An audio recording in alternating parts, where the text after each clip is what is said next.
morning, ladies. Let's get started, shall we? We're excited to have you here today. Welcome to Grace United Methodist Church and the EI Conference. We're going to talk about our 150th years together. It's 153 now, so we're really making progress, aren't we? It's exciting to have you here today. I want to talk a little bit before I get started. Notice our new logo. We're going to talk about that today a little bit and tell you what it all means, but it's there. You should have a packet in front of you today and a gift basket. We're going to be digging into that and doing some things with that today. I ask you not to sit on the long tables because those are workstations. We're going to put you to work today. A couple of other things. There's in your packet this morning UMW quiz. Can you just get it out and hold it up so I know we're all on the same page?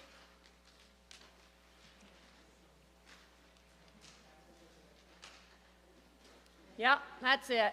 So if you get that completed and you're somebody that has to have the answers, come and find me at lunch, and then I'll talk to you a little bit about how the room is arranged today, okay? So behind you in the cross is the bathrooms. It's men and women, but I don't see any men except for Pastor, and he has his own bathroom. So you can probably sneak over there if it gets really crowded or really busy. Otherwise, all the way down the hall, keep going past the kitchen and keep walking straight. And finally, on your left, there's another set of bathrooms there. In the back today, we have a prize table. Some of the prizes are for if you complete, notice I didn't say get it all right, if you complete your worksheets, you can help yourself to a prize. We're having a coffee bar today over here on my left, which would be over here, and you can just help yourself. There's hot water for tea. There's almond patties and chocolate-covered strawberries for breakfast. There's decaf, hot water, and then the simple syrups are different flavors of syrup you can put in your hot beverage, and they have no sugar. And I'm going to say, because Jesus is with us today, no calories, so go for it. All right? Hopefully those will be around for you. We are live streaming today, so hopefully some of us will be watching at home in the comfort of our pajamas, and we're welcome to them too. So very happy to see that. There's a couple things on your table that I'll have you do as we progress today. We are going to sing a couple things out of the hymnal. We're not quite sure if all the hymnals are going to be the same page numbers, so you might have to use your index. Hopefully that won't throw you off too bad. All right? So the second thing I want you to get out is in your gift bag, you should have a little disco ball.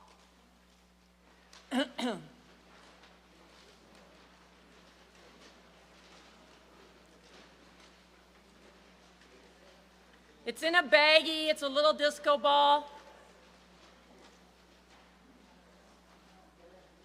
As United Methodist women, who are now United Women in Faith, we have some guidelines that we like to use when we gather together to learn together. And so I got you the lip balm and the little poem about how to use your lips and what our lips are for. Excuse me a minute while I get mine out. So that we can just be reminded today, while we're working and things are going on, that we just remember a couple things. Use I statements. Do not dominate the conversation. Please use the space appropriately. Respect confidentiality. And make sure you share the space by speaking language with others. So the little poem says, I have this pot of lip gloss.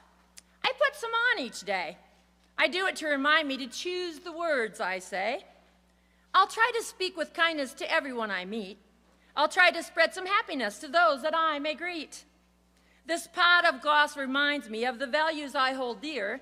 The colors are so cheerful and the message is so clear. If I want to live the gospel, I'll choose each word I say. I'll speak in just the kindest words, and I won't forget to pray.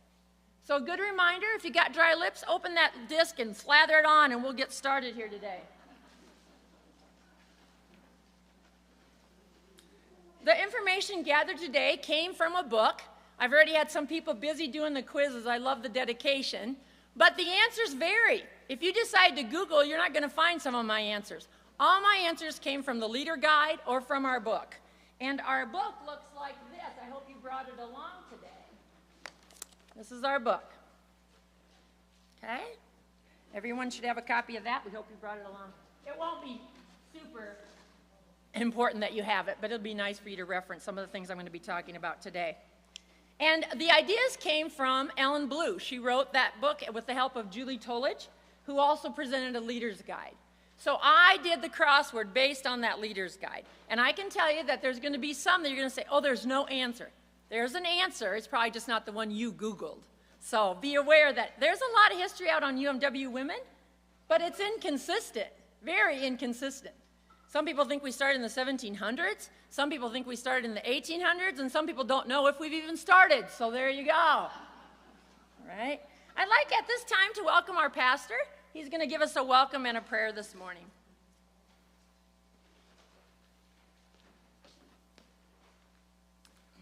Good morning and welcome. My name is Travis Sievig. I'm the pastor here at Grace United Methodist Church. We're so pleased to be able to host this event. I want to let you know, so we're live streaming. So audio takes on a whole different world when you're doing live streaming as well. And so I want you to realize that if you're not standing here, you're not going to be seen by the camera. So if you're making a presentation or you're talking and you need to be on the live stream, I suggest you stand here. Also, this microphone, I'm going to encourage you to leave it where it is, generally speaking, because if you start picking it up and putting it into your face, it's going to get very, very, very loud for people on the live stream as well. So if you can kind of leave it here, that will make things easier. Otherwise, kind of keep it at an arm's length. Just some technical things as that continues on. There are some people watching right now, so we do greet you over in the camera. But before we continue on, I would like to begin with a moment of prayer. Let's pray. Loving God, you are the one who says that in Christ there is neither male nor female, Jew nor Greek, slave nor free. You have come to break down barriers, and yet, Lord, you have met with us where we are. You have helped us to find our identity in you, and Lord, you have called every single one of us into service for you. Lord, we ask that you would watch over us, that you would have your grace present in this meeting, that, Lord, you would send your Holy Spirit to stir in our hearts and help us to yearn and to pursue following after you, so that day by day we may be more like Christ. Lord, we ask all these things in Jesus' mighty name. Amen.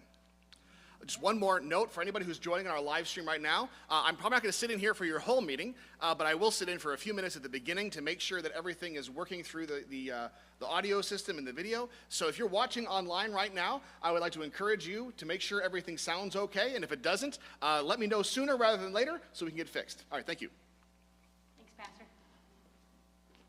All right, so in your little brown bags, there's going to be a couple things today that we're not going to really get to or interact with.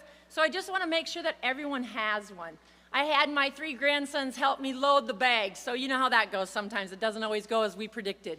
So I just want you to look for a couple of things that we won't be interacting with today, but that I want you to take home as a present from Grace. So in the little brown bags, you should have a little binder clip with a note attached. Okay? You should have Post-it notes that are inside a white book that says HP on it. You should have a sample, a little packet of lotion. That is from my niece's company. She works for Posh. You should have a teeny tiny little white square that's hand sanitizer.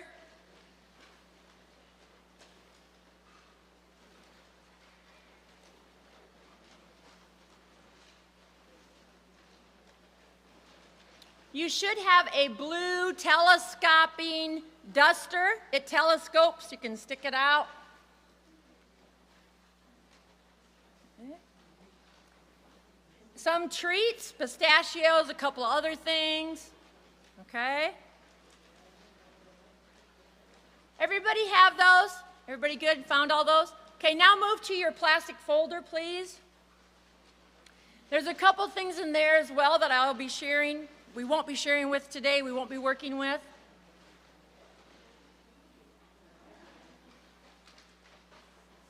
They're not in really any order, so you might have to shuffle through them to find what I'm talking about. But in your plastic bowl, there's a colorful sheet of verses. It's just something fun. I thought maybe you could just cut apart. There's 4 of them, and you can just cut them apart and share them, or put them on your fridge, or paste them on your mirror, or just some nice scripture reminder. And then there's a list of monthly verses by the United Women of Faith. I don't know if you've seen that or been on their new website, but I thought I'd print that off for you just so you have some Bible studies verses to do. It's just a list by month of the Bible verse. And then there's M&Ms attached to what's called mini meditations. I don't know what you all are doing for Lent, but sometimes I like to do a different moment with God kind of thing. And so I do the M&Ms. So I open my M&Ms and I sprinkle them on the table, and then I close my eyes and pick one up. And whatever color it is, it matches on the sheet so that you can pray about that thing. Just kind of a fun way to do your prayer time or your study time. And the rest I'm hoping we'll get to, so just bear with me and we'll go through that as it comes. Everybody have all those? Oh, my grandsons did well, didn't they? I appreciate you coming today. I know time is important. It's valuable to me too. So I'm not going to try to waste your time today, but we're going to move fairly quickly through things. I need you to get your notebook and your pen out. It's like a notepad. It's long and manila.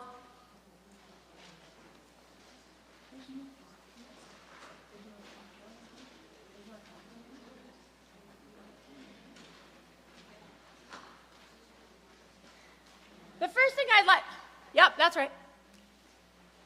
Yep. And there should be a pen in your bag if you don't have one. There should be a pen in your gift bag if you don't have one. Okay? I'm going to give you 60 seconds.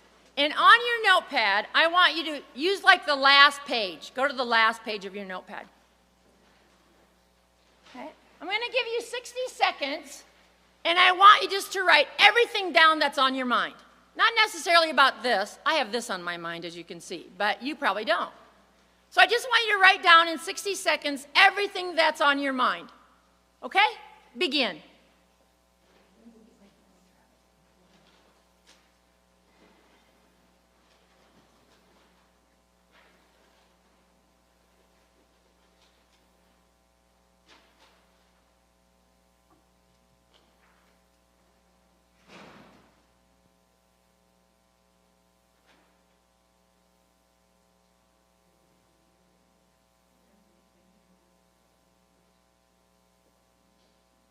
Everything that's on your mind, on your heart, something going on, something happening.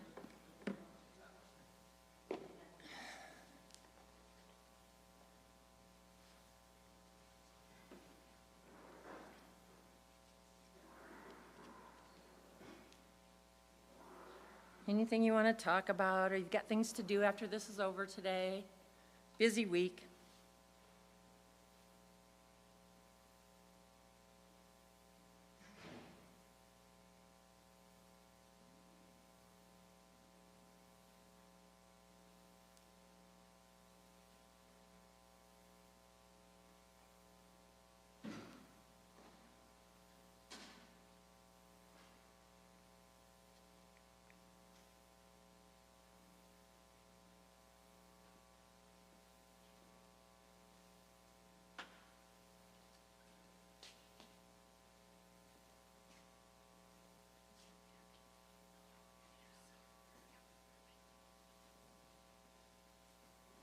Ten, 9, 8, 7, 6, 5, 4, 3, 2, 1.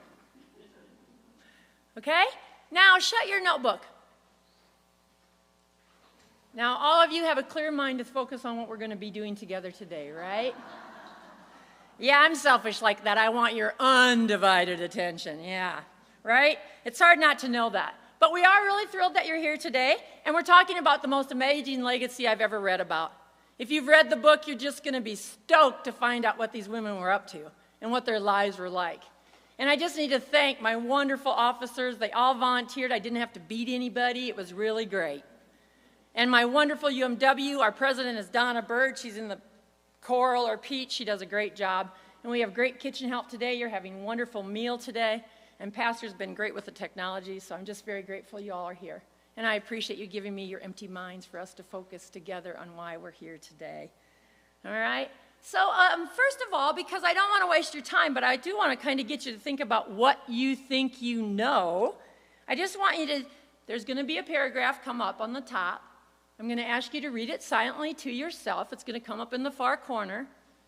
And when you're done, just look up so I know that you're all done reading, okay?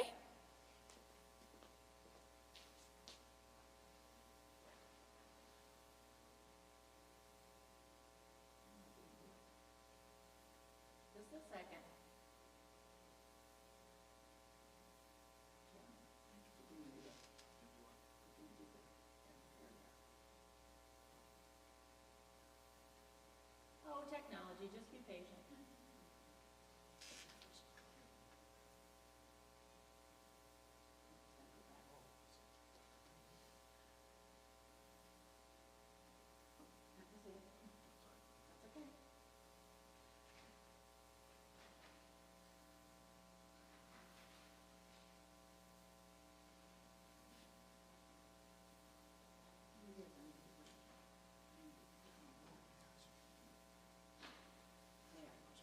There. Okay, just read that to yourself, please. When you're done, just look up so I know that you're done reading.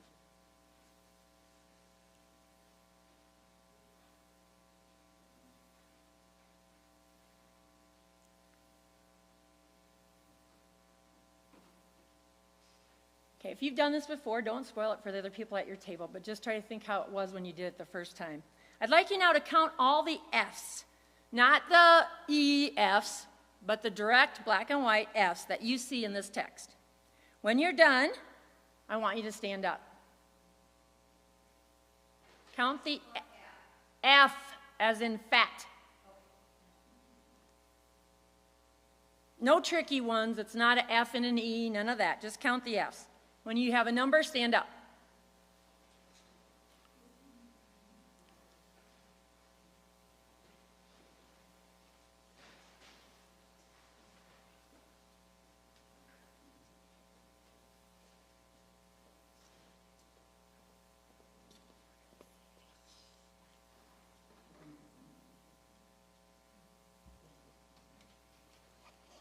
Everybody standing? Okay. So just watch now as people take a seat, and then we're going to talk about what that means, okay? If you had a 3 or fewer, sit down.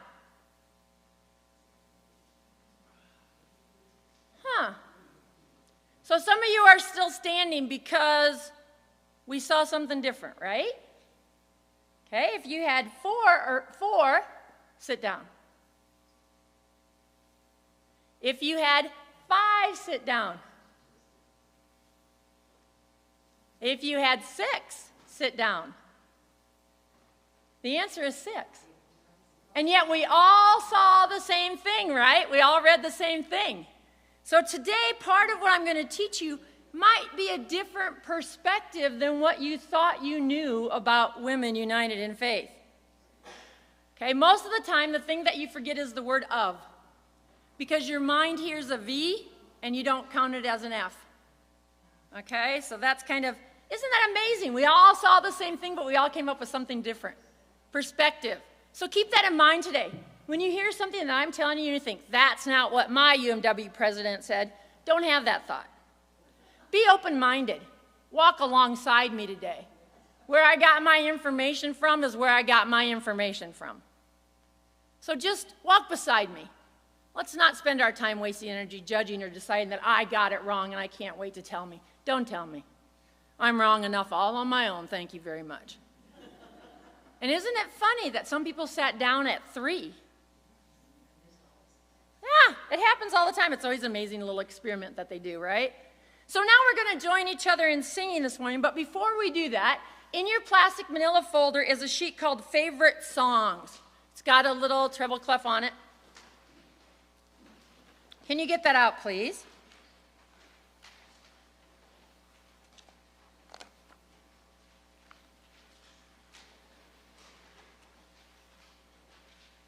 Got it? Uh-oh. There you go. That's what it looks like. Thank you, Dinah.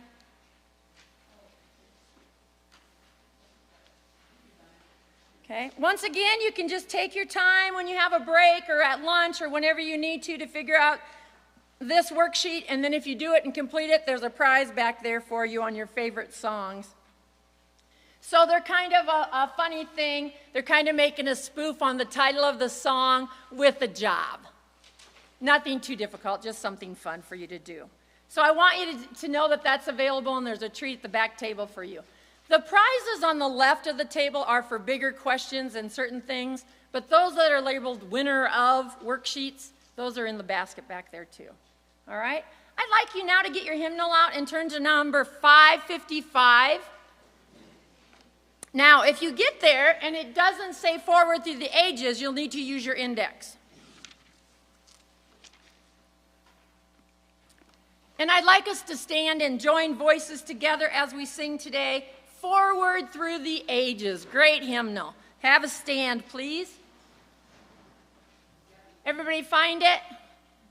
If you have a different hymn, we had to mix our hymn books, I'm sorry.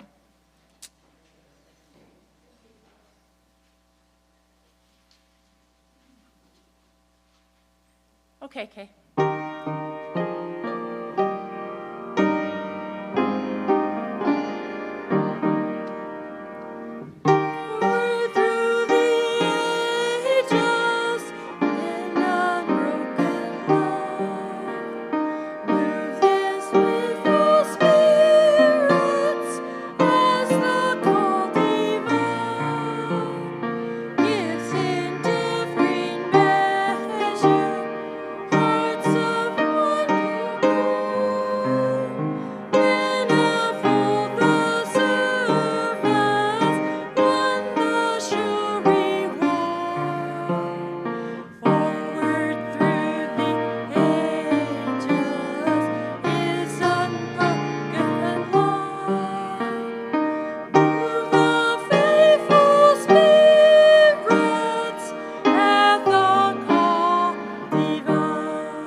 move we on together to the shining goal.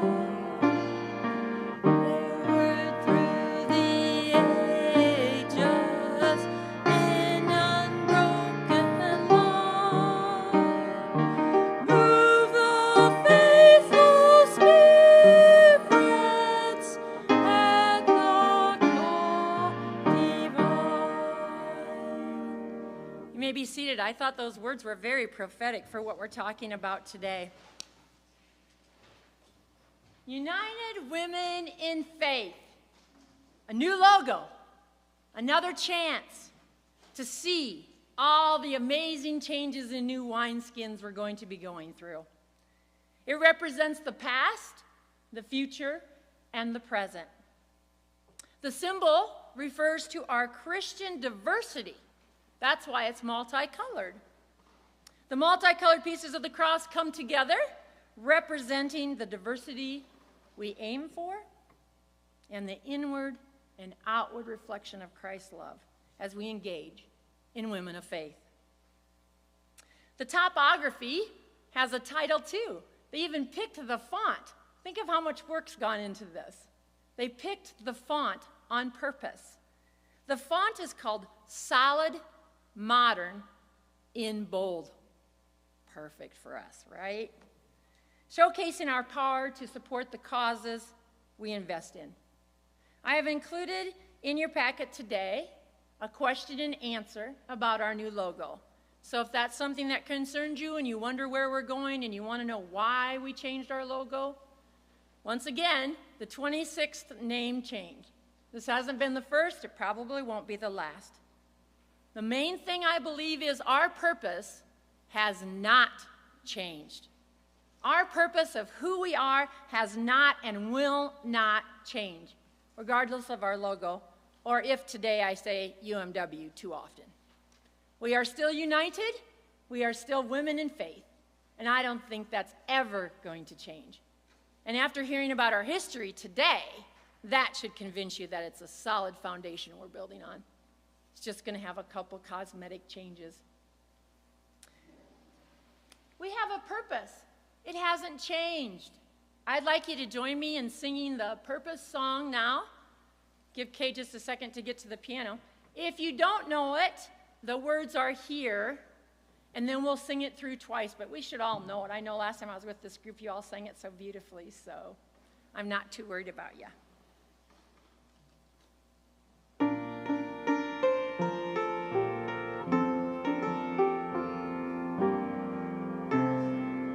Stand, please.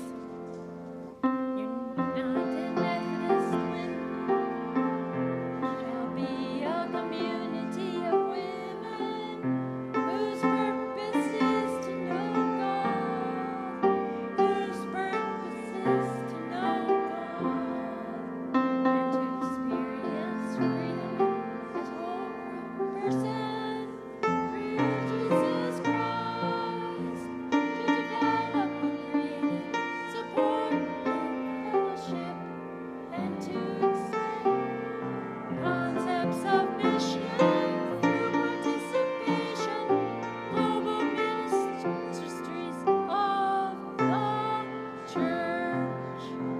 Be organized,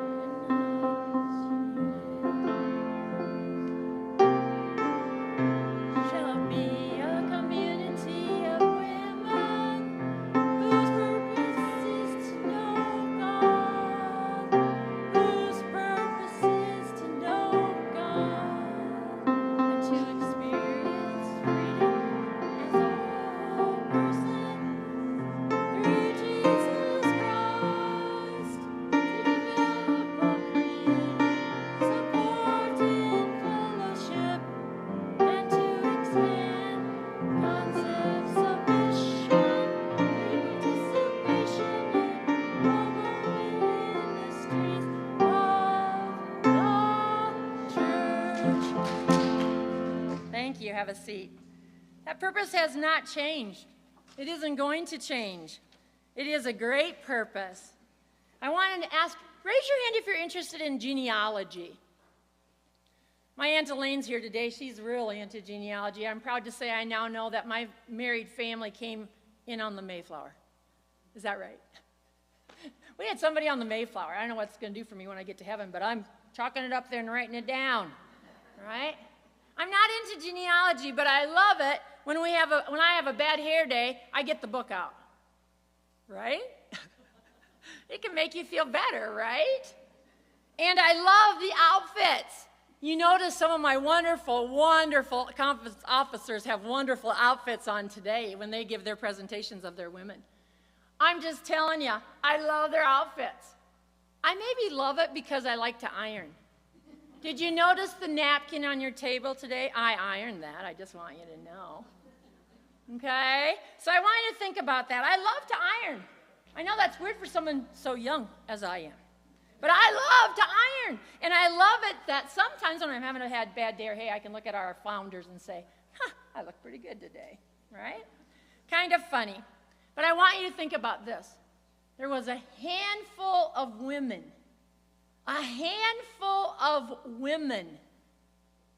who is our genealogy. A handful. I have a very old soul. I always thought I should live in this era. In the 1800s, I would have been great. I would have been an Amazon. Women were like 5 feet. Would have been amazing, right? When I stand by Dinah, I always think, that's how we would have been in the 1800s. Dinah's like 4'2". I'm not sure how tall she is. So today you're going to meet some amazing women of the history of the United Methodist Organization. And they're amazing. If you haven't read the book, let me encourage you to do so. It should blow your mind. I couldn't believe what they were up to. I was so proud. But how do we thank them? How do you thank someone who's not living? I think we thank them by becoming advocates, by doing, by living. So a lot of things we're going to talk about today, I'm going to point out those adjectives and those verbs of action. I think we need to remember their amazing work. When I joined UMW, nobody gave me a history book. I didn't even know some of this stuff. I am so proud that these are my foundational believers. So the word I put up here is interconnectedness. Turn to your partner and say that word. Interconnectedness causes transformation. Transformation because it showcases that what happened here influences what happens today here at Grace, right? So we thank them by being advocating and remembering their work and being aware that we have an interconnectedness to them. You know, in your book, in chapter 2 and 3, they talk about these two women, Mary Clark Nine and Lizzie Hoffman.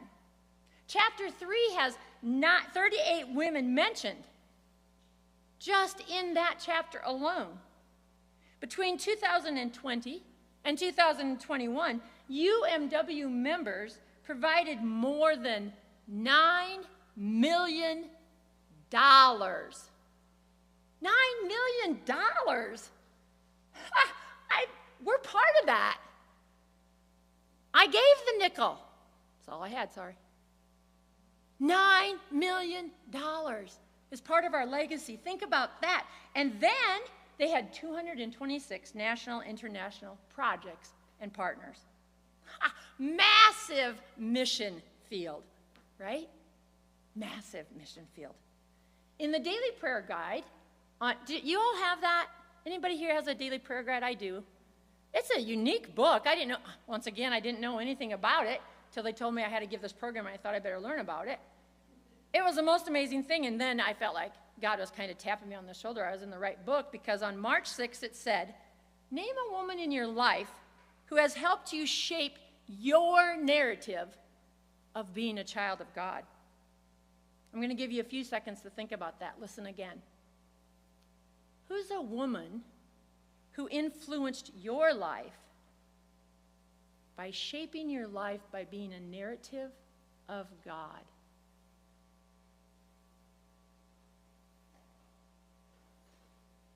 Got somebody? Keep that in your mind. I'm going to ask for it a little later on. We need to thank these women. So I like getting lots of ideas. So turn to the people at your table and share one way how you thank someone. My thanks to you today is the gift bag. I'm so glad you came. I've spent hours working on this program. It would be really boring if I just sat here and talked to my mother-in-law and my aunt. Wouldn't be good. But they're loyal, bless their hearts. They show up. So I'm really thankful you're here. That's why I gave you the gift bag. But now share with each other. How do we say thank you to people? Do you have a great idea? We'd love to hear it. I'll give you about 30 seconds. Be quick.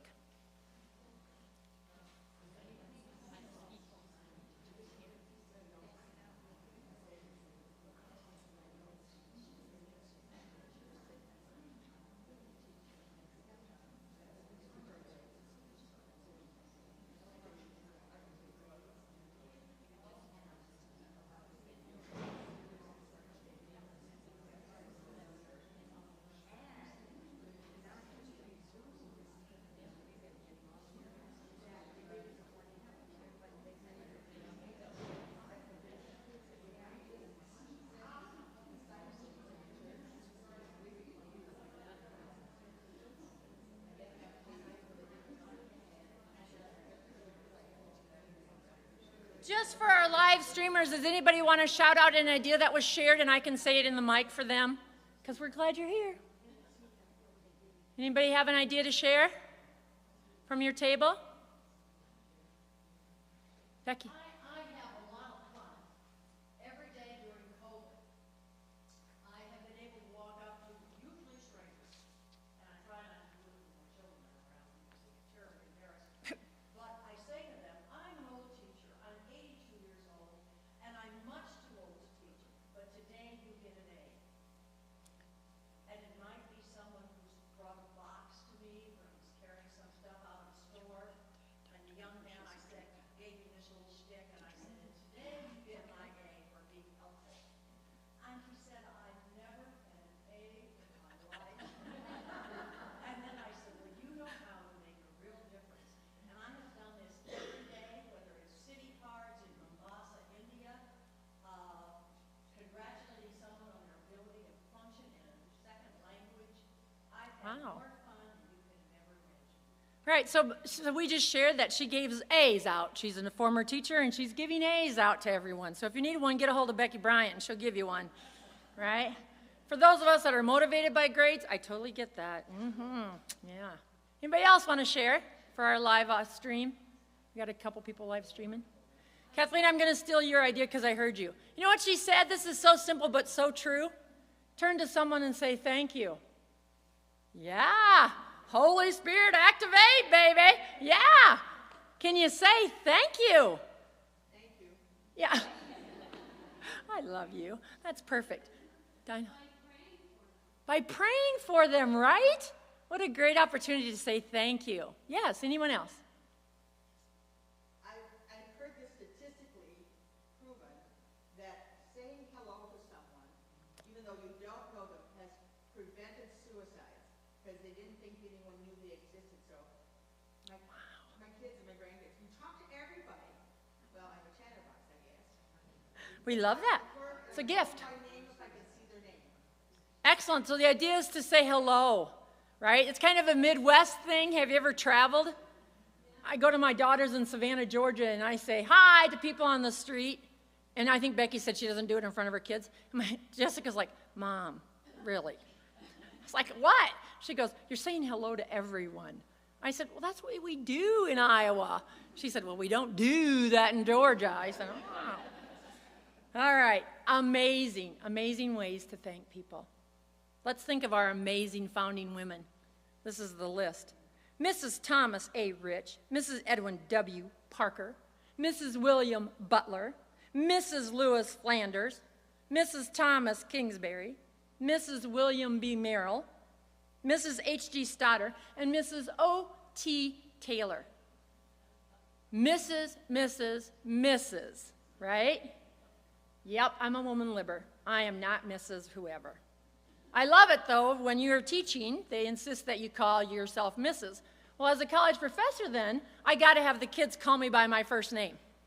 And people were like, I'm really surprised you're doing that since you came from public school. I said, I love that they can call me by my first name. I would have preferred my students to call me by my first name. We have no idea what these women's first names are. Isn't that amazing how far we've come?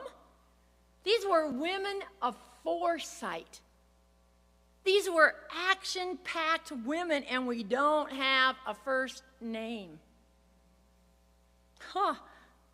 Just a Mrs. with her husband's name attached. Their unprecedented work for forming the UMW blows my mind. What advocates for justice and for women, children, and youth.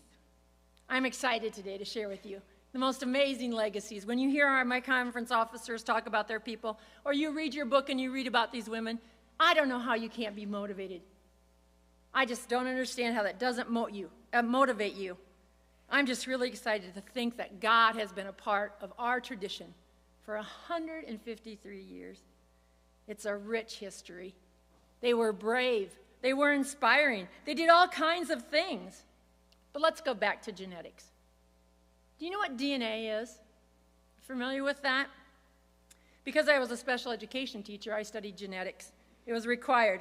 I did a lot of research in DNA because special education has a lot of correlation with DNA and what happens with that. And DNA is genes that carry information about yourself. Carries chromosomes about yourself. Genes are a very short section of the DNA. Okay, I'm sure you've seen models of the twirling DNAs, right? They're kind of an artistic thing to see. In the cell's nucleus, your DNA is organized with these coiled strands called chromosomes, and you have 46 of them. All of us have 46. So when someone says to you, what do you have in common with these women in the 1800s? We all had the same number of chromosomes. We all had 46. We are interconnected. We have 46. And just so you know that I'm legit about my research, I want to tell you the definition of DNA. It is a double helix held together by hydrogen, cemented with the bonds of pyridine and pyrimidine bases. There you go. I just am very thankful for our DNA. I just can't imagine how that worked. But I'm thankful that it's something I share with these women. I'm thankful that it's simple. So let's keep DNA simple. DNA is something that is passed on. Do you have children, grandchildren, aunts, uncles, cousins, or somebody that someone said to you one time, you look just like your mother? For me, that's a big compliment because I was a daddy's girl and my daddy's in heaven. So when people say, oh, you talk just like your dad. Oh, you have his nose. I'm sorry God gave me this nose, but now I'm thankful I look like my daddy. Right? My mom is 5 feet. Never get told I look like her. I think it's just because of the height thing. But have you been told you look like somebody? How about today, our goal be, we look like our founders? How about that? How about we spend some time trying to figure out how we can be these founders who have the DNA that somehow we kind of have too because we share it? I want to think broadly about the UMW women who passed on to us in Boston 153 years ago. What a common bond. The influence of history through being united women in faith. There's a notebook at your table. We've already used it once. You want to go ahead and get it out.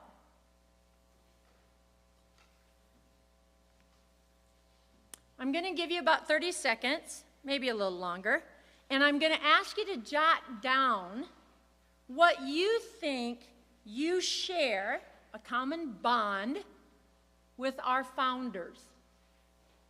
What's something you personally think you share with our founders? Okay? You may begin. What do you share with the influencers of the history of the United Methodist Women?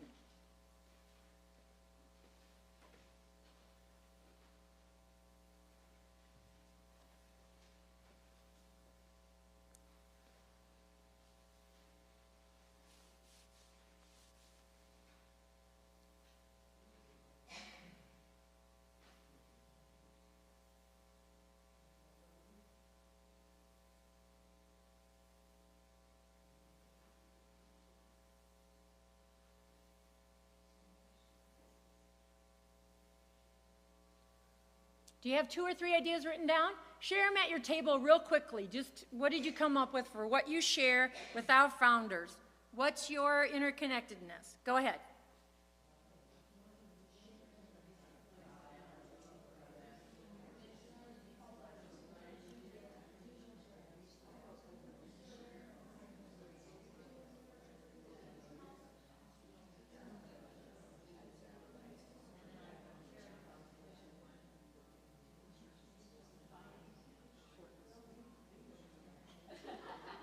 Pick someone at your table to be the speaker to share one common bond. We're going to go to every table, so have somebody ready to share.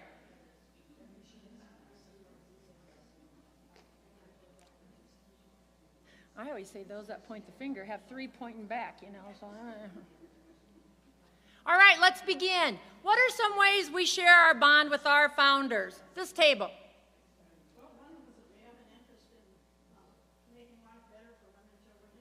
They have an interest in making things better for women, children, and youth. Yeah, so we hope you have that. If not, get it. Next table.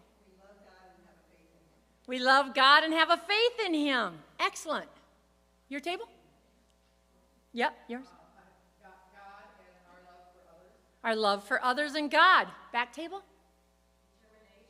Determination. Ooh, determination. You guys go. Front table?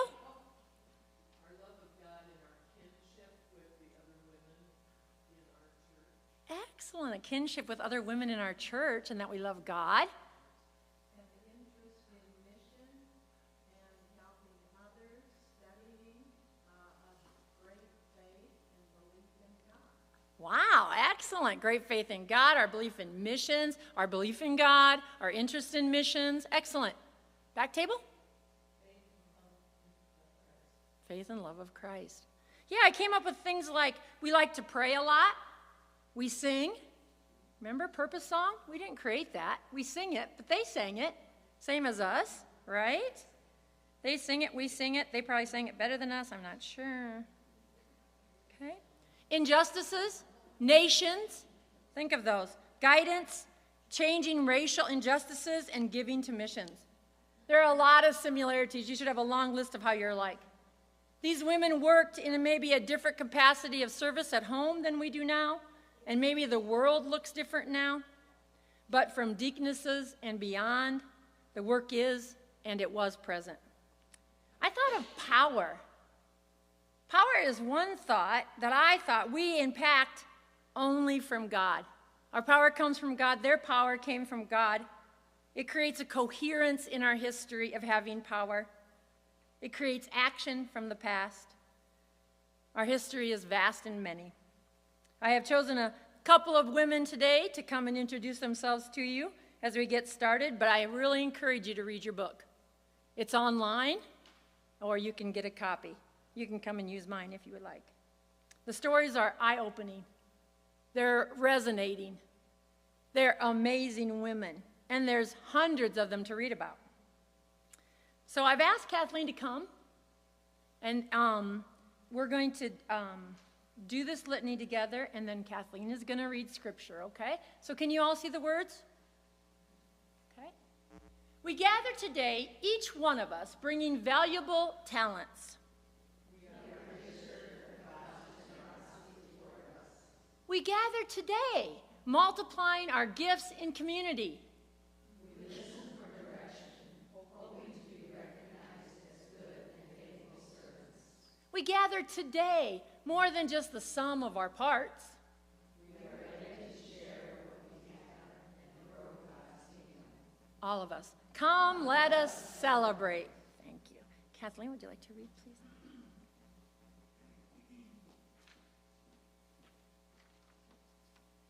Here are some scriptures about women. Luke 8, verses 1 through 3. Soon afterwards, he went on through cities and villages, proclaiming and bringing the good news of the kingdom of God. The 12 were with him, as well as some women who had been cured of evil spirits and infirmities. Mary, called Magdalene, from whom 7 demons had gone out, and Joanna, the wife of Herod's steward Chaz, and Susanna, and many others who provided for them out of their own resources. Matthew 27:55 through 56. Many women were there looking on from a distance, who had followed Jesus from Galilee while ministering to him. Among these were Mary Magdalene and Mary, the mother of James and Joseph, and the mother of the sons of Zebedee. Mark 15:40 through 41. There were also some women looking on from a distance, among whom were Mary Magdalene, Mary, the mother of James the Less, and Joseph, and Salome. When he was in Galilee, they used to follow him and minister to him. And there were many other women who came up with him from Jerusalem. Thank you. Our scripture focus today is two parts, but this part talks to me a little bit about biblical women. Do you know these biblical women? Are their names familiar to you? I think this could have been the motivator for our founders all those years ago. Although the Bible is largely a product of a multidimensional, male-dominated Roman society, it still was something fascinating that the Bible has many women. Many women. A new study revealed just recently that there's a total of 93 women in the Bible. They talk 1.1% of the time. That's a good stat to use with your husband. 1.1% of the time, right? The rest are in groups, or they're unnamed. They have no name, but they speak. There's 8,000 words in the King James Bible, and 10,000 words are spoken by women. Can anyone guess the name of the most speaking women in the Bible? I'm going to give you 5 chances. That's what I thought too. Esther. Very good. Esther. The queen of the diplomat, a hero. 1,207 words. Have a gift. 4 more.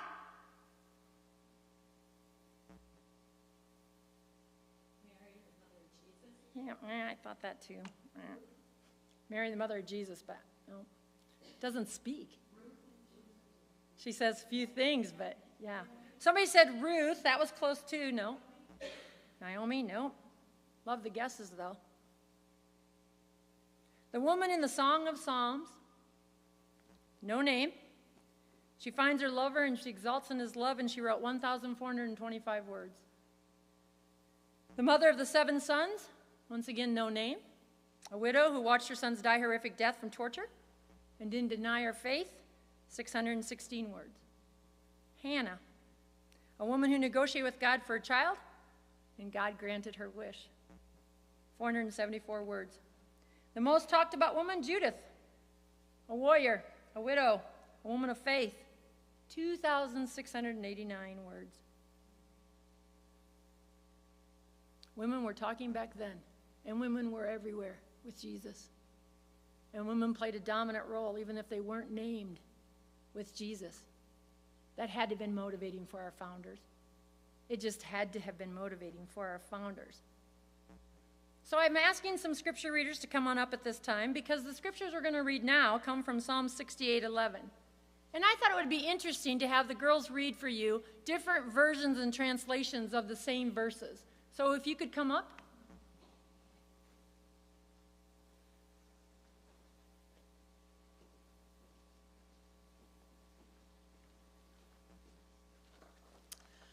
From the New American Standard Bible in 1995, the Lord gives the command, "The women who proclaim the good tidings are a great host.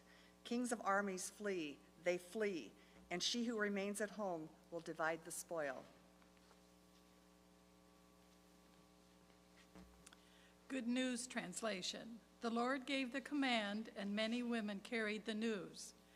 Kings and their armies are running away. The women at home divided what was captured.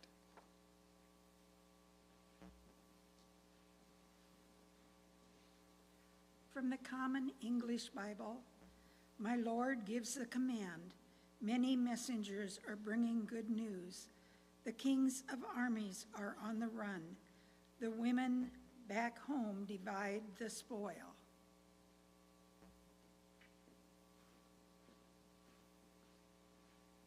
From the Message. The Lord gave the word. Thousands called out the good news. Kings of the armies are on the run, while housewives, safe and sound back home, divide up the plunder. Thank you. The crowning moment of God. Calling women. Calling women. The women were a great host. They were from God. They were ready. We try to think not small when we hear the word host.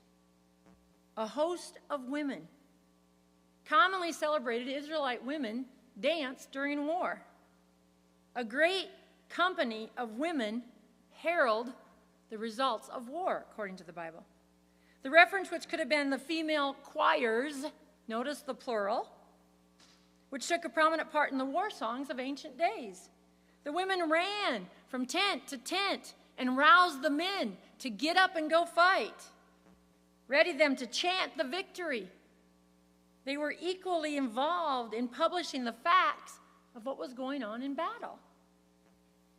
They noted the victories. They noted the sounds. The 10,000 maids of Israel aroused the sleepers, called forward the wanderers, and bade the valiant to go fight for the Lord. To have that kind of zeal for being a united woman in faith. I don't play the trumpet, but maybe I should learn. Sounded the trumpet to let everyone know how eager they were to spread the glad tidings of great joy. Our history says that women like our founders, and many women who aren't our founders, have been creating war songs for years around topics such as, this should sound familiar, racial injustice, education, supporting the working woman, and creating a special society for women employed outside the home in 1921. Radical. Created an organization that was set being the first organization that got to be called Educators for Missions. Radical. The list is on any of all the amazing radical things that they did and what they taught us by example, and it's a catalyst for major world change. Major world change. That's our mission. Now the fun part begins. We get to meet some of these women. I'm going to show you a very short animated film called The League of Extraordinary Methodist Women, if technology works. It is about the founding of the Women's Foreign Missionary Society. In the story, United Methodist Women, social transformation, and the role of religion are all jumbled up together. Rightly understood and practiced, religion and sacred text were used for positive change in society. So hopefully everything will work. Give me just a second. If you need to get a drink or go potty, give me 2 seconds and then this will work.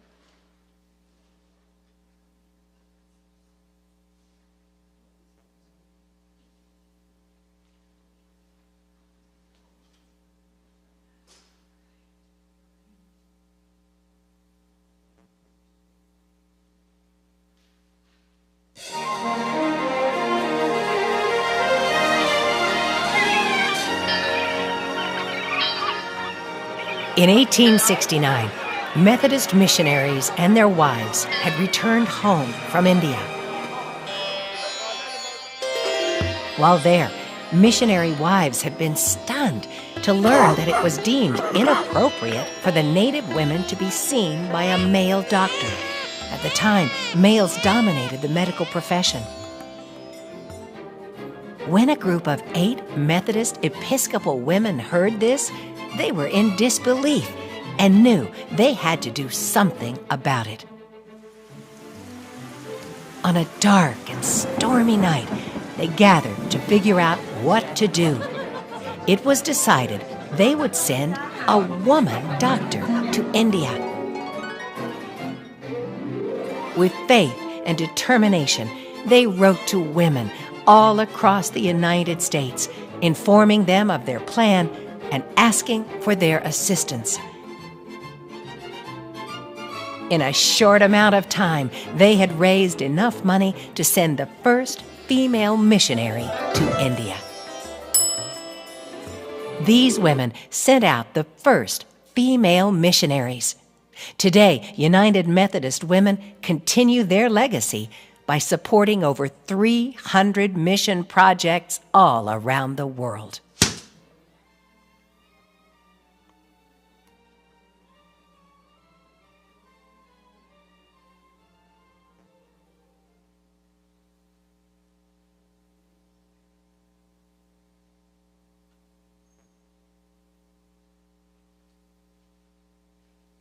There's no way in a very vast, short period of time I can talk to you about all our history today. Later on, you're going to get a chance to meet the lady they sent as the woman doctor this afternoon. You'll get to meet her. That will be very exciting for you. It's just the whole story can't be told in this amount of time. We just don't have enough time. But some dates. In 1939, the Society simultaneously planned for its 70th anniversary already then, and its movement into a new organization called the Methodist Church Leaders. They summarize the life and work of the World Federation of Methodist Women. And this is what they said. In the last full year, the total membership of Women's Foreign Missionary Society was 347,000. 1,559 missionaries had been sent out during the 7 decades to work in 4 continents and 17 nations. The society owned property valued in grounds and buildings and furnishings of $8 million. They gave over $60 million. At the time of unification, there was 292 missionaries in the field. There were 1,114 schools, 3,403 trained teachers, and 68,191 students. 20 hospitals and disciplinaries, and other types of work. And in 1929, they launched 28 national units around the world. And what I found interesting was in their 70th anniversary, these women officially became official by getting the forming and signing of the Constitution that called them the United Federation of Methodist Women.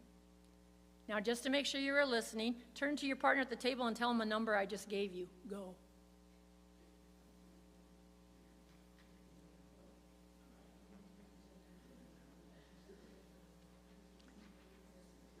You got to know our history. You got to know our data, right? I'm an assessment professor, so data is important to me, but you should know some of your data too. Every woman who stepped out of her place. Another DNA. Have you ever stepped out of your place?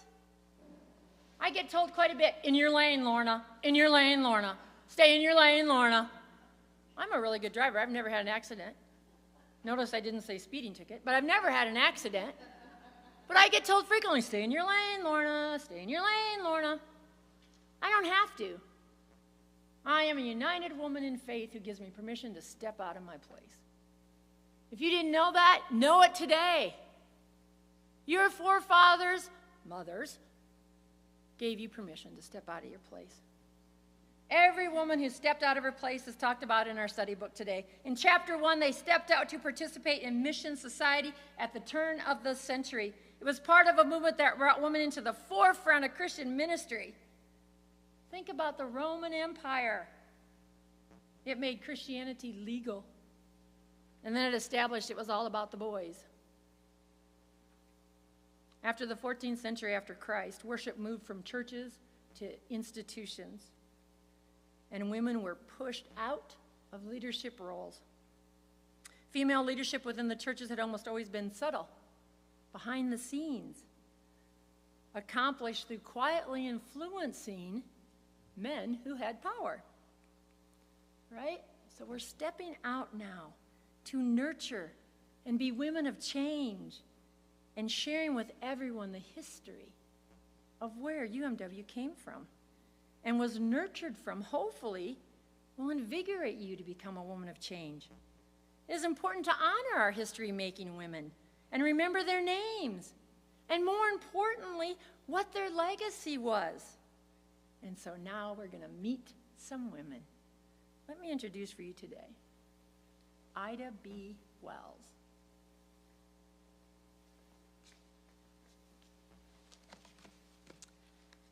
I'm a child of God that was born during the Civil War.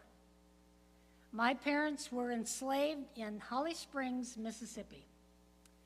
And my mother was a cook in the master's house, and my father was a carpenter handyman on the plantation. And I was 3 years old before the Emancipation Proclamation was signed. After this, my parents remarried, and we eventually became a family with 8 children, of which I was the oldest. When we were able to go to school, my mother went with us because she wanted to learn to read. And she stayed in school till she could read the Bible. I became an avid reader too, and I read the Bible many times. And I was baptized in the African Methodist Episcopal Church. My father was the son of a white plantation owner, and my mother was one of the enslaved women. The owners of the plantation, the married couple, had no children, and they took a liking to my father. And when my dad was 18 years old, they were able to get him an apprenticeship to learn a trade, and he learned carpentry. And after the Emancipation Proclamation, my father was able to stay on the plantation and be an employee in the carpenter shop. But that was until the African-American men, not women, got the right to vote. And the owner of the carpenter shop wanted him to vote for the slave-supporting candidate on the ballot, but he refused to do so. Consequently, he was locked out of the carpenter shop. So there went his livelihood, but he was not to be, what would you say? He lifted himself up, managed to get some money together, bought some tools, and opened his own carpenter shop. Now, my father never learned to read, but since I was an avid reader, he had me read the newspaper to him many times, and it gave me experience in public speaking or in speaking, and little did I know how that was going to help me in my later life. I had a rather idyllic childhood there in Holly Springs, Mississippi, and with all my siblings. And when I was about 16 years old, I visited my grandmother, Peggy, on a plantation in Mississippi, but not too far from where we were. And yellow fever swept through Holly Springs, Mississippi. And while I was at my grandmother's, I got word that my parents had both died of Holly Springs, and it said, get Ida. So now remember, Ida's only 16 years old, but she went back to Holly Springs and was determined to keep her family together somehow. And she took menial jobs, and also she was studying to get a teacher's certificate because that would pay better.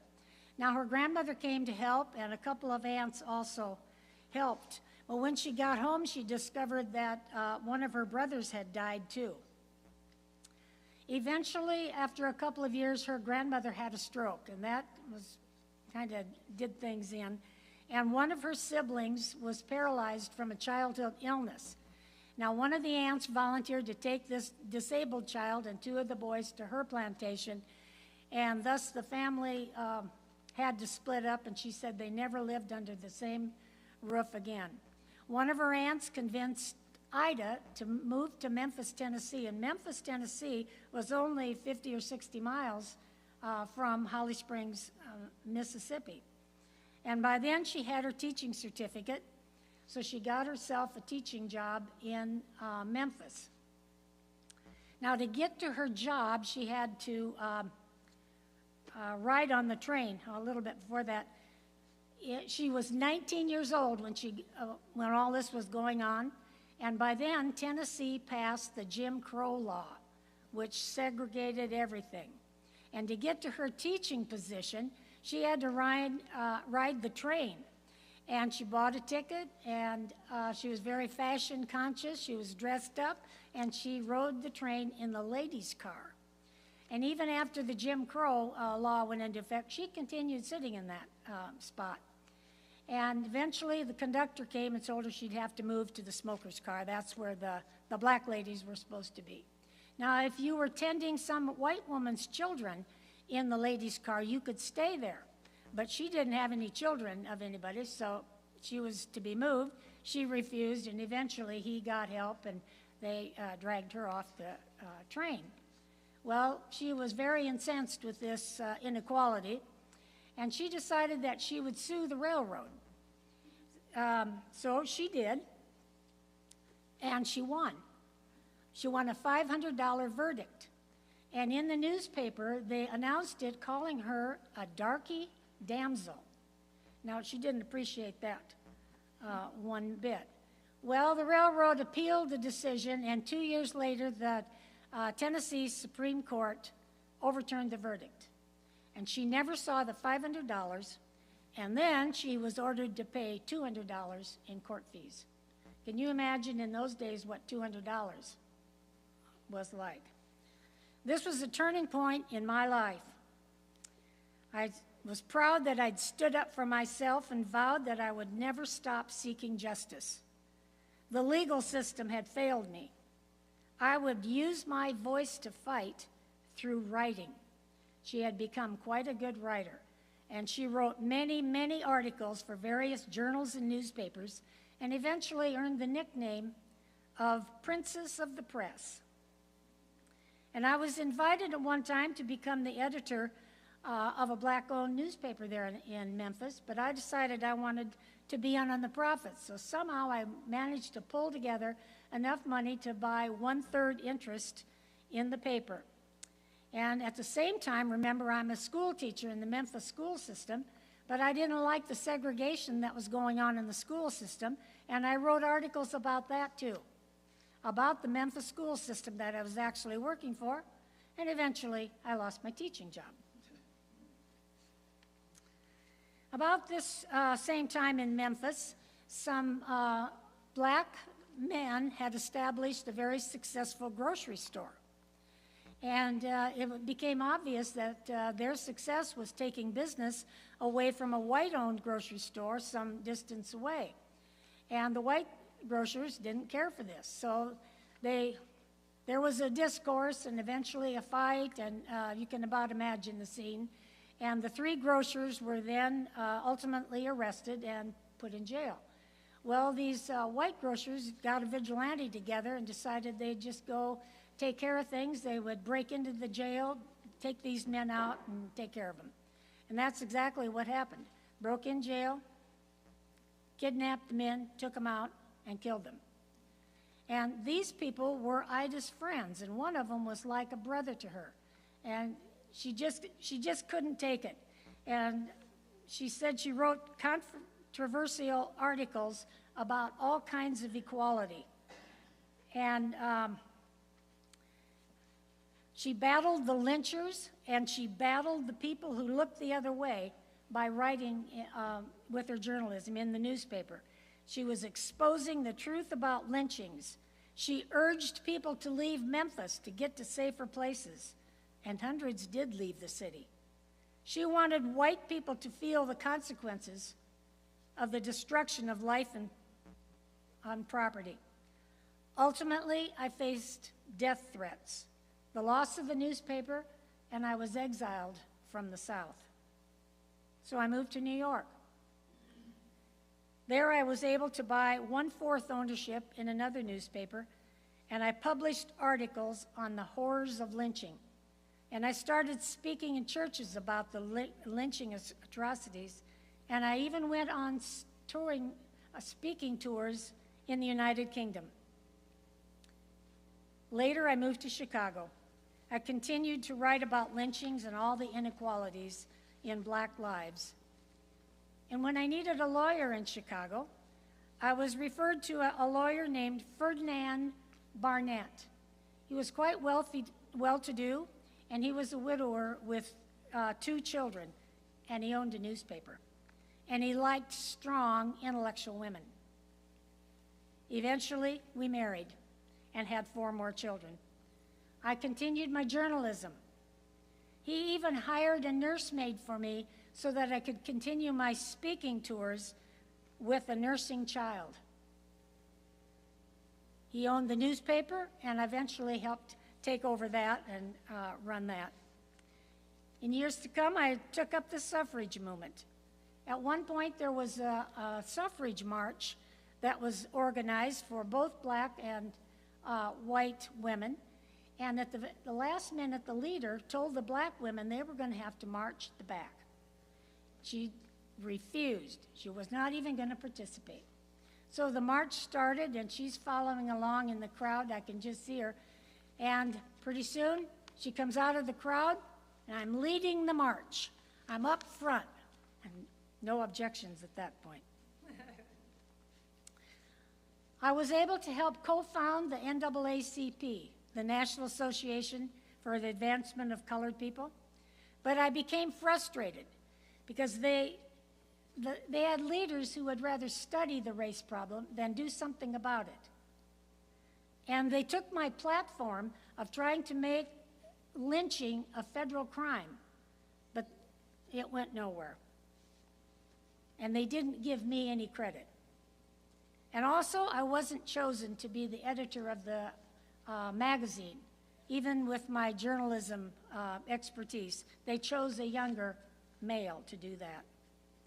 In a few years, I joined up with the National Equal Rights League. These people adopted my signature cause of making lynching a federal crime. But they decided to go through the courts rather than state and federal governments. I really wanted lynchings to become a federal crime. I personally investigated over 700 lynchings, and most of these did not have, there was not a crime involved.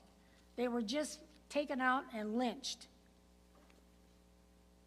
I organized a few ladies to go with me with a petition that was signed by 25,000 people. And we went to Woodrow Wilson's White House to petition that lynchings be made a federal crime. He gave them lip service, but he was anti-black, and it went nowhere. Now, do you know if lynching is a federal crime in the United States? When did it become a federal crime? This last week. That's right. This is 109 years later, after I visited the White House. And in the U.S. legislature, it has been voted down over 240 times. Now, at the end of World War I was incensed with the lynching of 13 African-American men that had served in the World War, and they came back and they were accused of something that wasn't true, and they were taken out and lynched and thrown in a mass grave. She wanted the world to know about this, and she had a button maker make lapel buttons that were about this big, and they were passed out peacefully for the martyred Negro soldiers. Now, the Secret Service people visited me at my home regarding this, and they created a file on me. They called me one of the most dangerous Negro agitators. Now, at this time, I wanted a passport to go to the peace conference in Paris. I believed that any resolution that they made at the peace conference should have a racial equality clause. But I was denied because I was a Negro agitator. I did not get a passport. But I wondered, how could American delegates travel to France to discuss the importance of peace when their own country treated a whole race of its citizens so poorly? And how could a country that called itself a world leader be so far behind in the treatment of its women?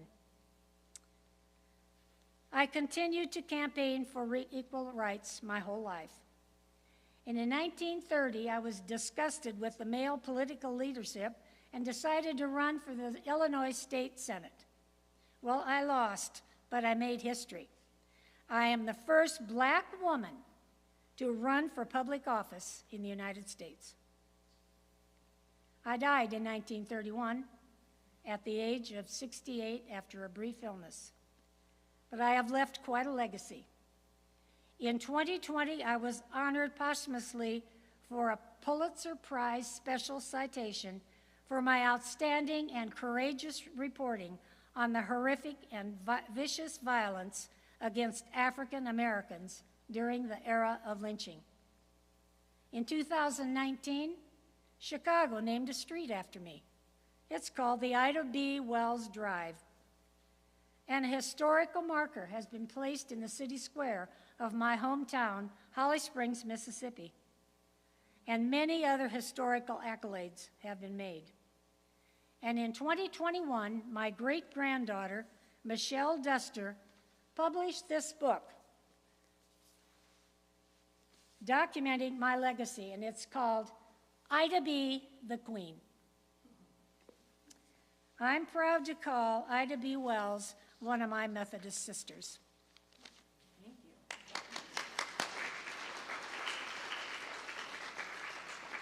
Thank you very much. Our next person we're going to welcome is Frances Willard.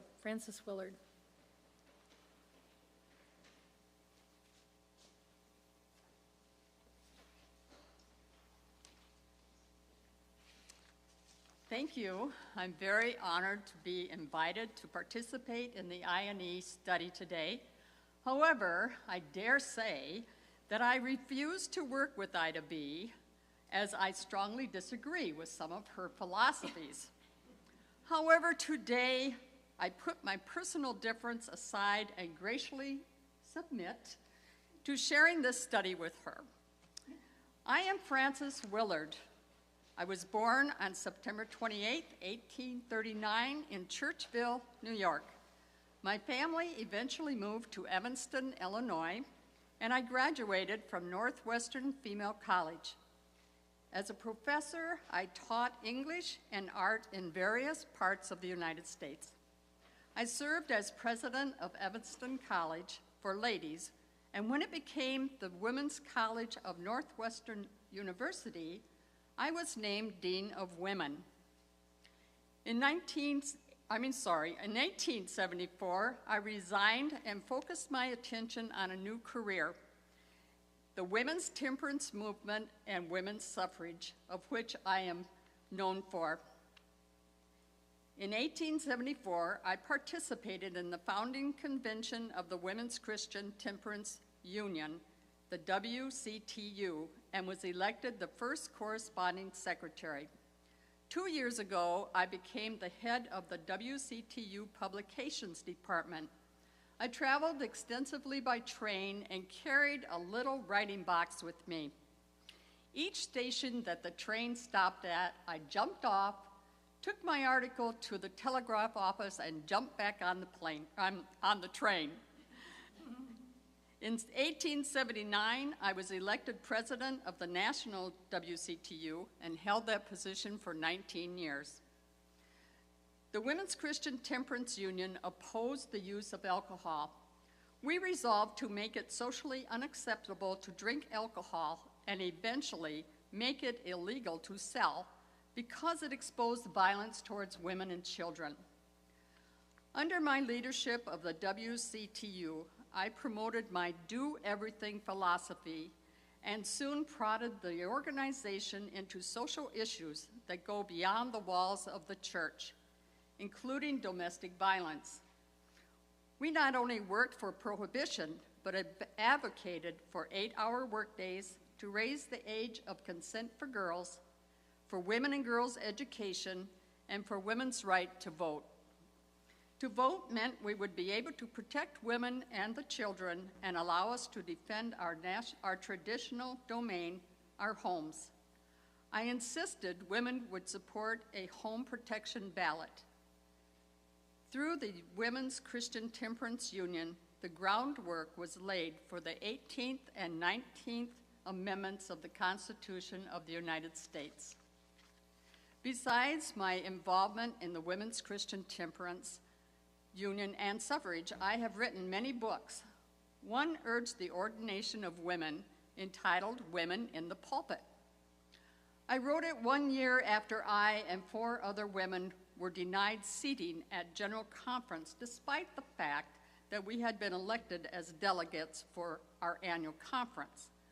I suggested if men continued to refuse to share power with the women, perhaps women should take this matter into their own hands and form a new church in which they could receive full clergy and laity.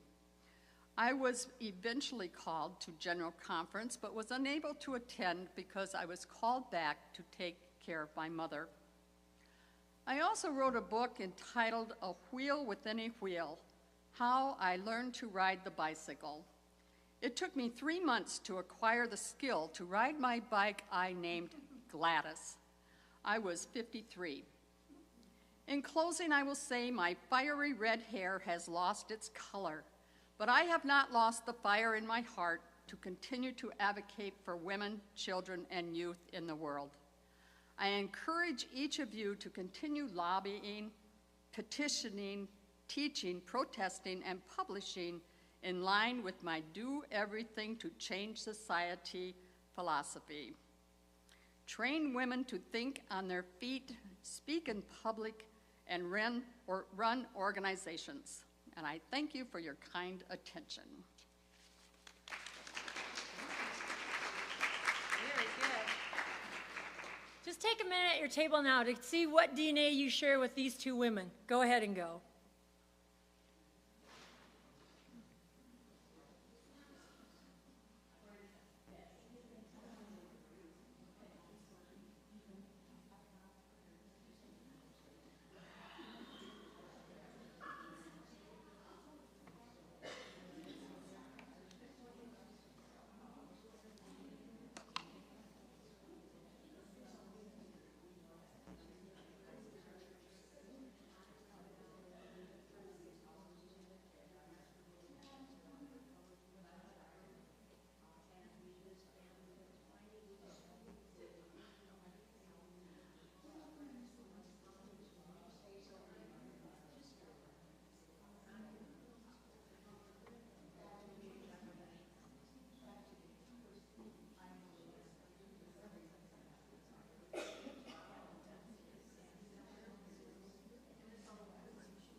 All right, I appreciate that discussion. I heard some good things going on. We're going to try to divide and meet some different people now so that you can do some work together besides just at your table today.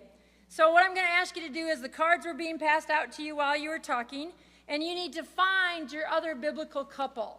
Now, part of that's going to be a problem in that you might have dug in the bottom of my pile and there isn't a partner, so we'll have to deal with that as it goes. But if you look at your card, it'll have a name and a letter in the right-hand corner. You have to match a couple or a partner like Noah and the ark. So I have Sarah, so I need Abraham. And I have a T at the bottom of my name, so I need Abraham with a T. So go around and try to find your partner. When you find your partner, go to the workstation tables and sit across from each other, okay? Go.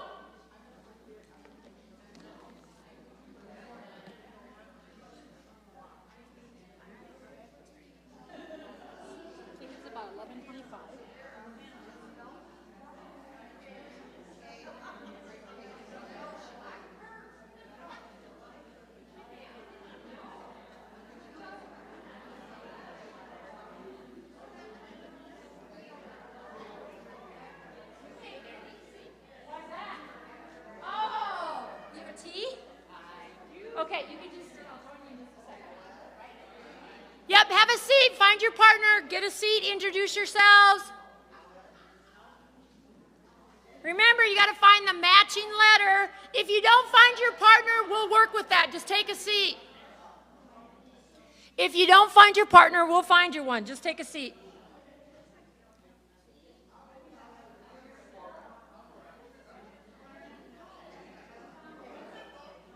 You want a coffee?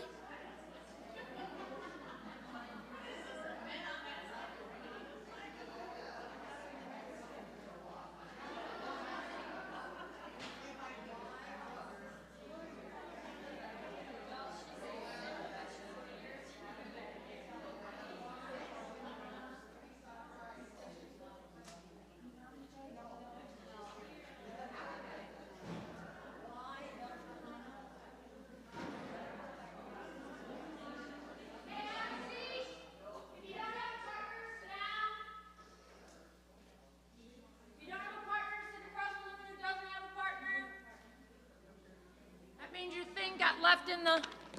Okay, right there, that lady in the first row, you can sit across from her.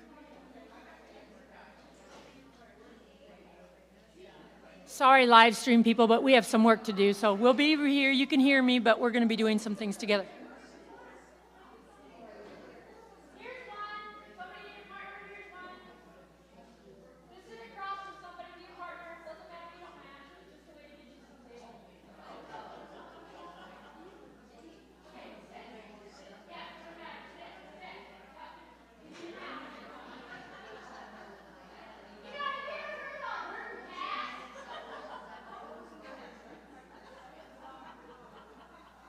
Okay, ladies.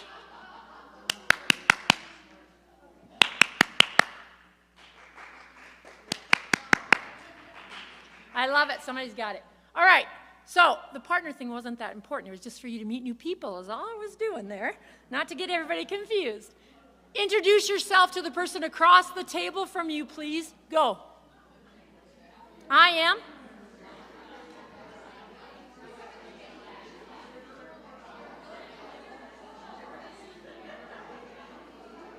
All right, so the most all right, we're just introducing, we're not having a social visit. Anybody know the most popular baby name in 2021 for a boy? The most popular baby name in 2021 for a boy? No. No. No. No. No.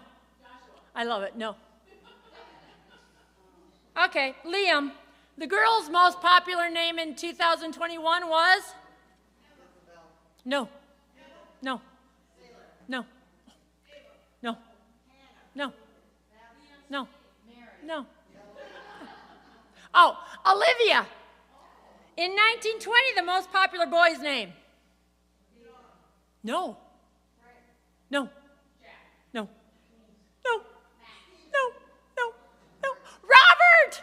She got it! Make sure you go to the prize table and get yourself a prize. Most popular girl's name in 1920.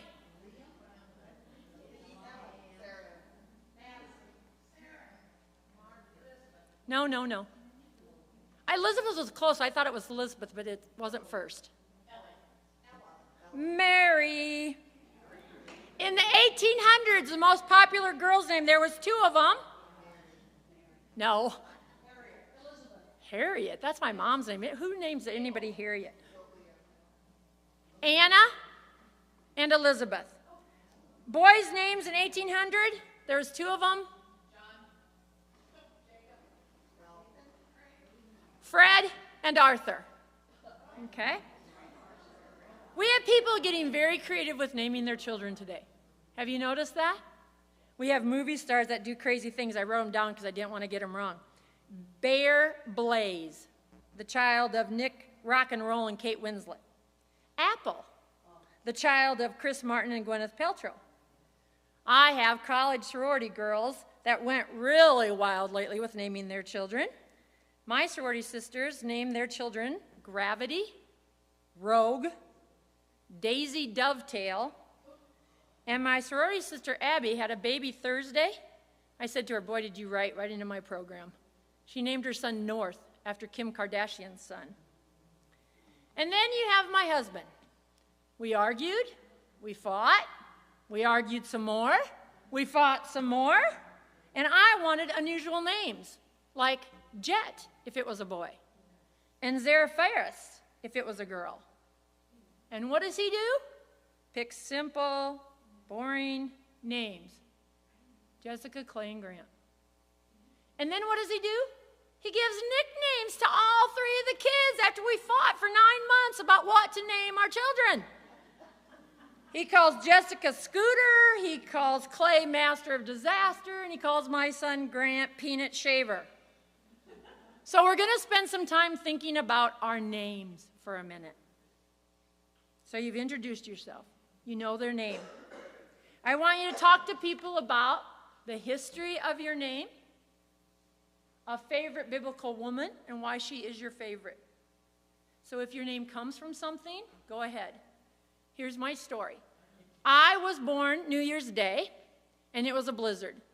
And my dad was being ordained into the consistory of the Christian Reformed Church when I was born. So he came and met me and then went to be ordained as a consistory member in the church. And when he left, he said, I really love the name Ardith Joy. Oh. Anyway, so when he left, he thought he had a daughter named Ardith Joy. If you didn't remember who I was when I introduced myself, my name is Lorna. I hate my name. I've hated it my whole life because people can't get it right. It's Lorena, Lenora. It's just never right. And so a blizzard came, and my dad didn't get to go back to the hospital, but the next day when he went to the hospital to meet his daughter, Ardith Joy, he met Lorna Jean. Because he wasn't there, my mom changed my name. So share your story. Discuss your name. Okay, you're not going to have a lot of time. We're getting close to lunch here, so we're going to zip this through, okay? Go.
Trying. Too long sitting. Too much sitting.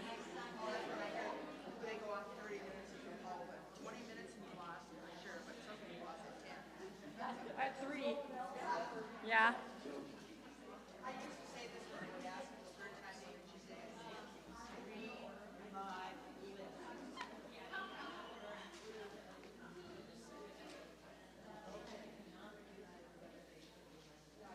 It's powerful to have a name that comes before us and nurtures us. I'm going to count to 3, and I want you to remember the name that you thought of earlier today of the woman who influenced your faith. Maybe your biological mother or anyone who helped you grow, but on the count of 3, I'm going to have you say the name out loud. 3, 2, 1. Yes, names.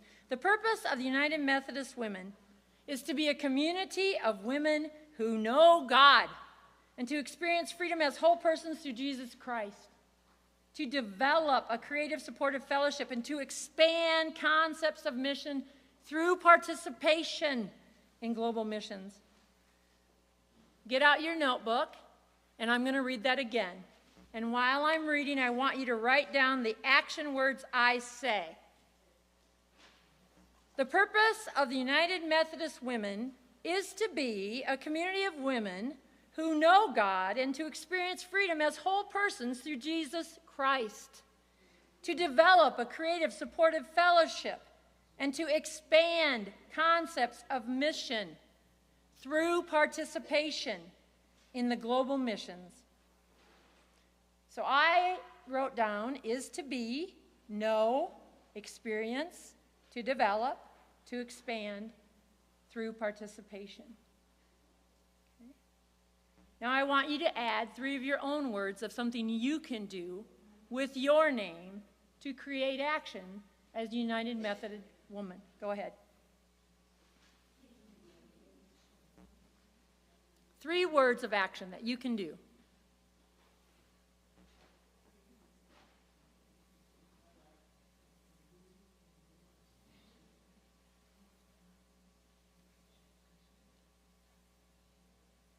In the formational years of UMW in the 1800s, the message was that women were acceptable to God and society if only they exhibited the quality of piety, purity, submissiveness, and domesticity.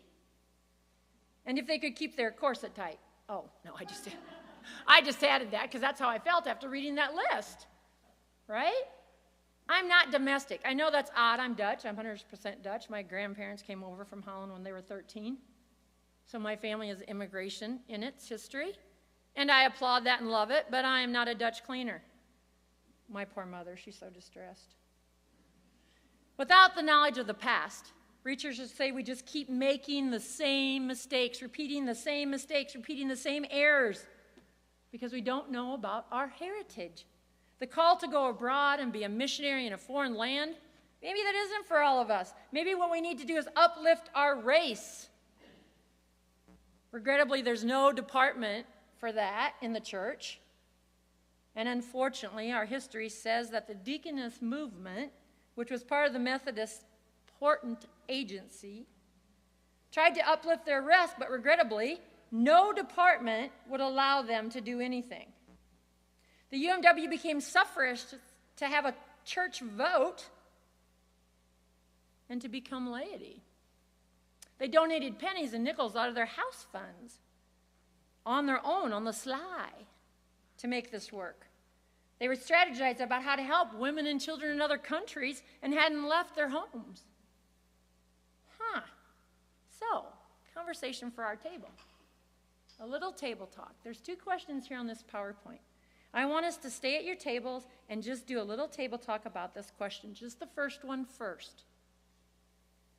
In our heritage and in our life today, how does loss of memory contribute to oppression? Anyone who wants to share their answers, we'll do that in just a minute for our online guests.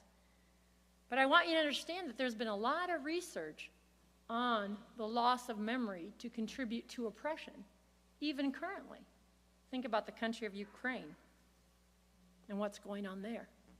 So I want you to answer that question. Go ahead. I'm going to give you about a minute and a half.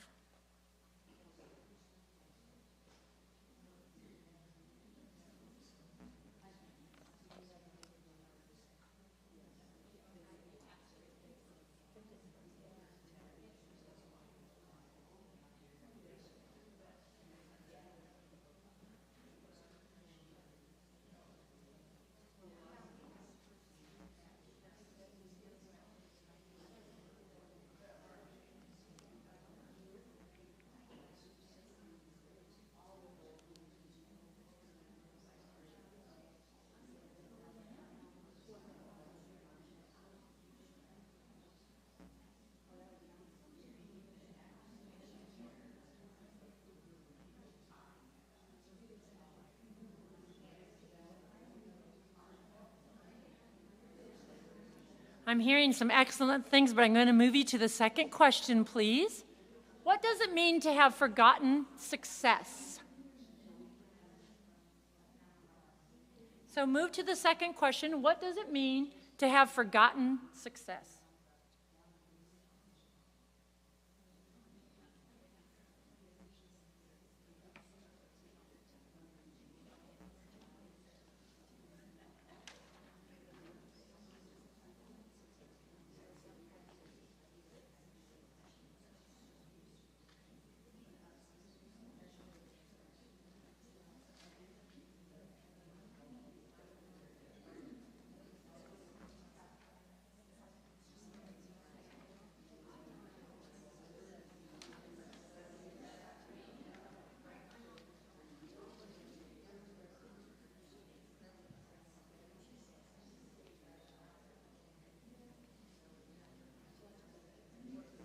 All right, let's come back together, please.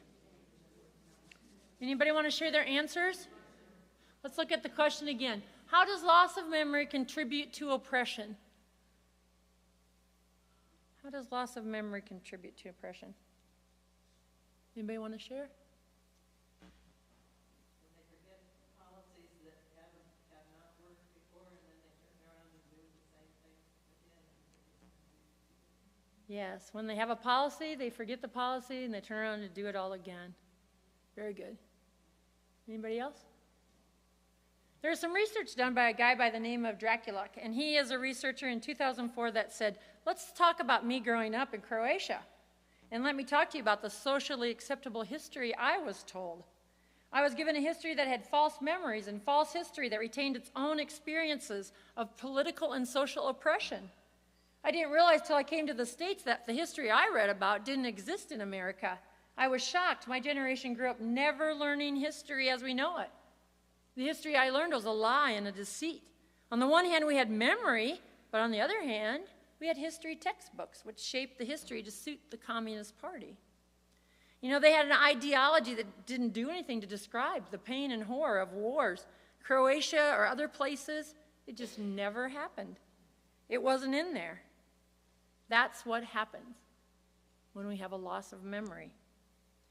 Dracula says, if you want to start a picture of memory of oppression, that's the example. It's been a challenge to make sure that you don't oppress changes in life. How many of you had a moment of oppression when they took the word Methodist out of our logo?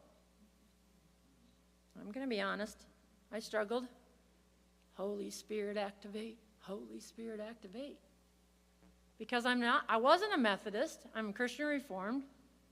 But I became a Methodist for my family. This is their church when I married my husband. So I had to give up being Christian Reformed because that was the right thing God was calling me to do. And now I'm not. I'm just a united woman. And we can have a debate. I love conflict, so it's not a problem for me. I'll create it if it ain't happening because life is so boring otherwise. But let's just be honest and say that some of us took a pause. It's like, where's my identification? I'm a flaming cross church, baby. Where is it? I'm not multicolored, whatever that thing is. But we are. And we are called to do that so that we don't remember. The second one was, how do you forget? Right? How do you forget successes? What happens when you forget success? Our memories store millions of pieces of information gained through our senses since birth. So some of you have a lot stored up there. Some of us not as much. Sometimes I like to look up synonyms. I have a kind of a language thing. And forgotten synonyms are ignored, neglected, and unattended. The biggest loss in forgetting, or even in not knowing about something, is the opportunity to learn about the successes we've forgotten. We make progress, we fall back, we come up with the same idea, we think it's amazing, and it's been done already. I don't know if you feel like that. I'm getting older. And as I'm getting older, it's like, no, we already wore that. I'm not wearing that. I was this height in 5th grade, I think, which was unusual, but I had to wear man pants because they were the only ones long enough. So when girls wear short pants, it ain't going to be me. Because I'm not wearing short pants because my memory isn't forgotten about how traumatic that was for me to find pants long enough so that I didn't have short pants. We shouldn't forget. We should make progress. We should appreciate the past. And I found this hymn. It was by Brian Wren, and it says, it's called Women of the Night, and it says, "Come and join the song, women, children, and men. Jesus makes us free to live again. Women on the hill, stand where men have fled. Seek and you will find. Guide our precious sight. Witness to the world. Travel far and wide." That sounds like respecting the past and making a future successful. I didn't hear any words about forgetting, ignoring, or neglecting. UMW created a multi-directional purpose and a multi-directional diverse population. Did you hear the two arguing when she came to give her speech? I don't agree with you, but I'm here with you. We can agree to disagree and it'll be okay. We have created the chance for single women to become missionaries. We've created training. We paid women $8 a day to become missionaries and gave them room and board, and people jumped at the chance. Would you do it for $8? Right? Reminds me of a worship song about borders and about not having borders, which is in your packet to complete today. So in your packet, you have a little marker and a little map. You can get it out if you want. And in there's little stickers, and your sticker makes what I want you to learn about borders and worship. Okay? Because remember, we really don't have borders to our mission. That's what all these women and everything in the book has been shared about. We don't need to be forgotten. We don't need to have forgotten success. It's got a national map on the bottom of it. And then it's got a little baggy type to it. And the stickers go on the gray patches. Are you finding it?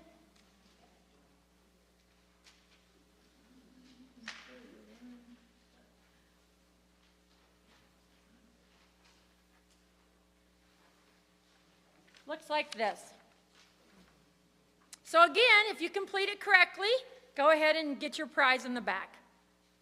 Okay, so you just peel off these little labels and they make a saying, each word and in each space, about our borders and about where we're at. Did everybody get one? All right, now it's time to meet another amazing woman, Isabel Thoburn. Please welcome her.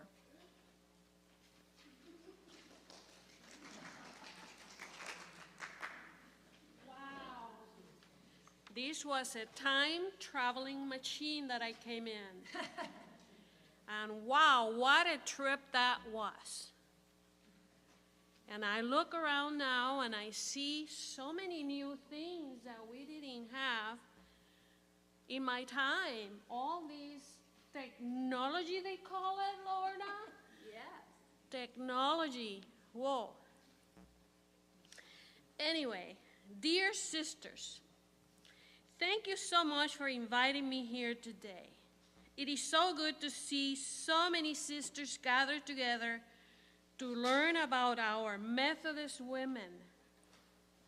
My name is Isabella Thoburn. I was born in March 29, 1840, near St. Clairsville, Ohio. I attended local schools and the Wheeling Female Seminary in Wheeling, Virginia. I hear that now is West Virginia. In 1866, after I had taught for several years, I was invited by my brother James Mills Thoburn. At that time, he was a Methodist Episcopal missionary in India, to assist him in his educational and missionary work in India. I delayed my departure until 1869, when the formation of the Women's Foreign Missionary Society of the Methodist Episcopal Church enabled me to undertake missionary work under denominational affiliation and auspices. In India, my work culminated in the founding of an important women's college, the Isabella Soborn College in Lucknow in 1870, and also a Methodist high school in Kanpur. These two educational establishments were among the first in colonial India, catering to the educational and religious needs of an emergent Anglo-Indian population in Awadh. I returned to the United States for a period to study at Lucy Ryder Mayer's Chicago Training School for City, Home, and Foreign Missions in Illinois. In 1887, Mayer appointed me as the first house mother and superintendent for the school's Methodist Deaconess's Home for training deacons. I died in September 1901 in Lucknow, India. I heard a lady here talk that really impressed me a lot today, and that was Ida. I did not know about Ida. And I was so impressed because my friend that invited me here today, her name is Dinah Powers. When she came to Iowa, she came not knowing about what would be in Iowa for her. Because where she come from didn't see black or white. We didn't hear about racism.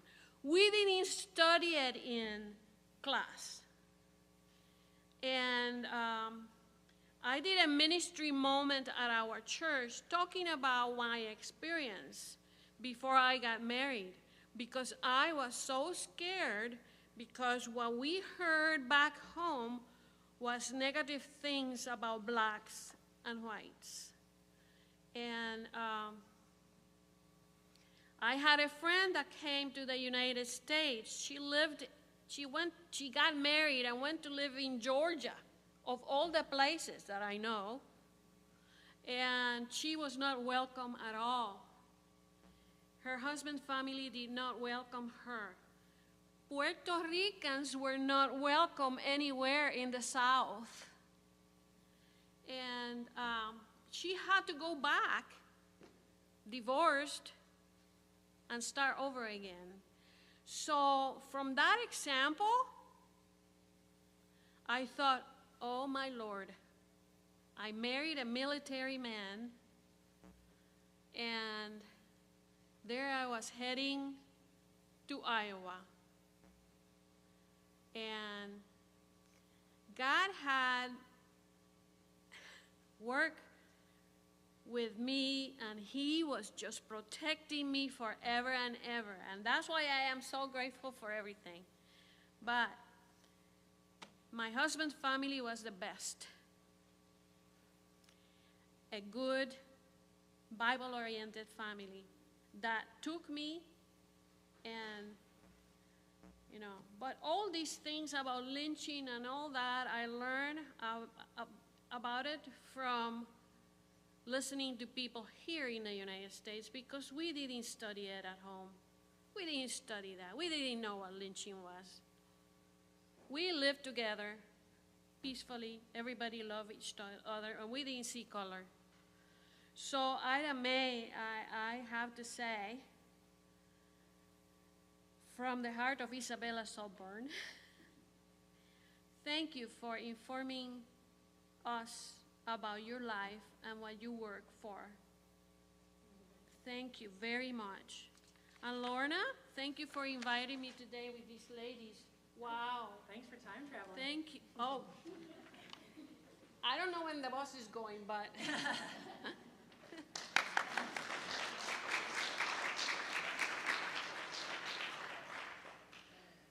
Earlier I talked about having an old soul. I feel like I think the home is still important. It's part of life's important than being a godly woman. She talks about the country she comes from and how different they were. Everybody's home is different, right? Everybody has a different home. You all have little things you picked up from people you love and know because of home, right? So when we come back from lunch, we're going to start there with home. So I want you to start thinking a little bit about home for yourselves. Let's talk about some rules about lunch. You need your long ticket, which is the bottom stub of your ticket. If you want the answers to a couple things, you can come find me, or I laid them here. If you have that done, make sure you get your treats. The bathrooms, you know where they are. And I think just give our kitchen just a second or two, and then you can start making your way to the window, and they'll serve you your lunch. Any questions before we go to lunch? Yep, you eat right here at this table. Yep, eat right here at your table. Anything else? You've been a great job this morning. Thank you. We'll see you after lunch.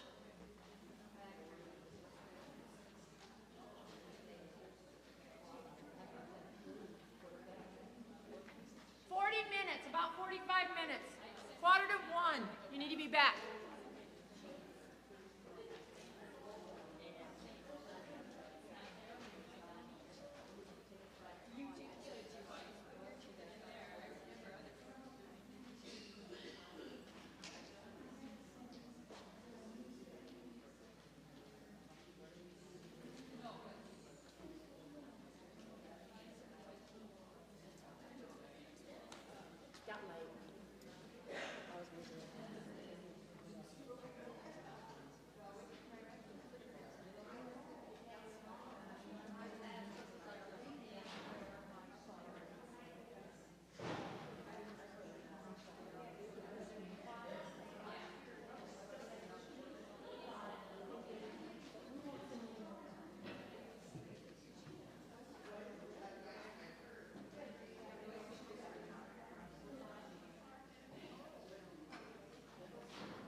Oh, thank you.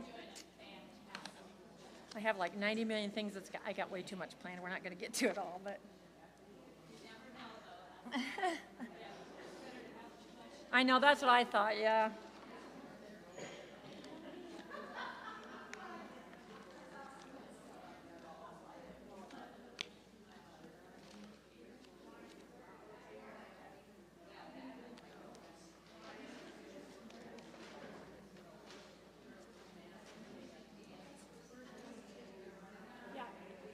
Nope, you can start.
bring you some lunch?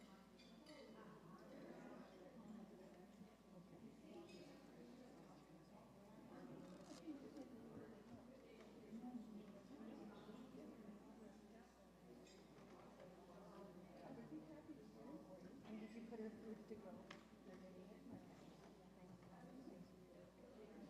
Thank you.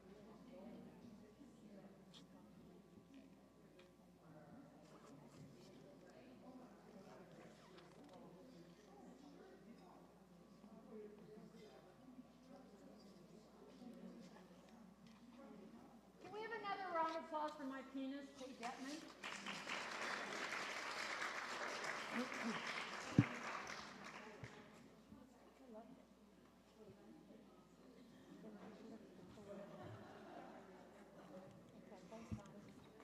Thanks, Miss Kay.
wanted to skip his.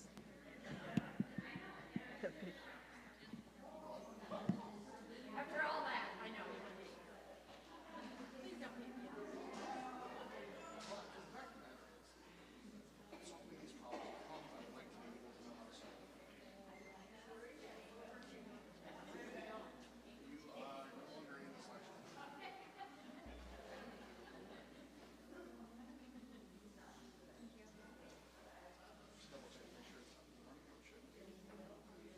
Everybody back?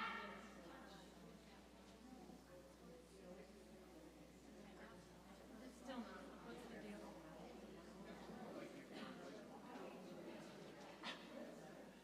Yes. You're not? Oh, it does? Now I gotta find out where I am.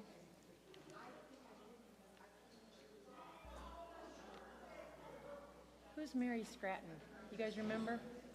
Who's playing Mary Scratton? Is it Karen?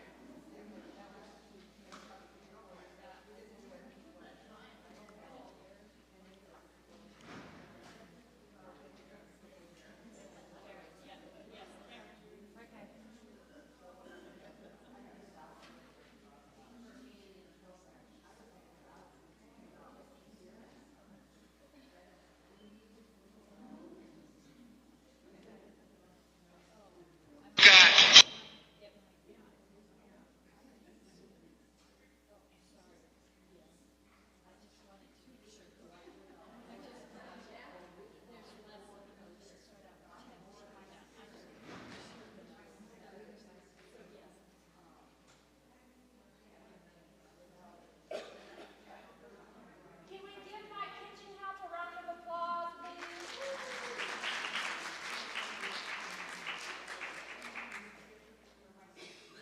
It is great that most of you decided to stay. I'm thankful for that. Thankful for you all. Let's start with this litany, and then we're going to talk about home for a little bit. Hopefully we'll get everything done this afternoon. I know we're going to be done at 2, so we're going to keep pushing through here at a pretty rigorous pace. Everybody ready? Here we go. We create boundaries to cross here and at home. There were women who accompanied husbands to proclaim the good news across the globe. There were women who were unaccompanied, but proclaimed the good news service to marginalized women and children. There were women who accompanied each other, but proclaimed the good news, organizing and creating a sisterhood with others.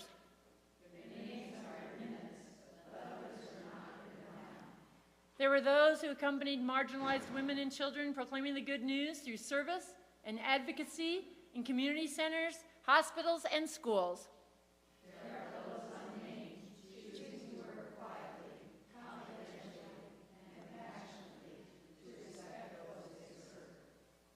Thank you for your service. If you've never been thanked, please know that you probably have been thanked by people that you don't even know that you have touched. And so we come this afternoon thinking about our homes and our names, and I want you to think about the action words that occur in your home.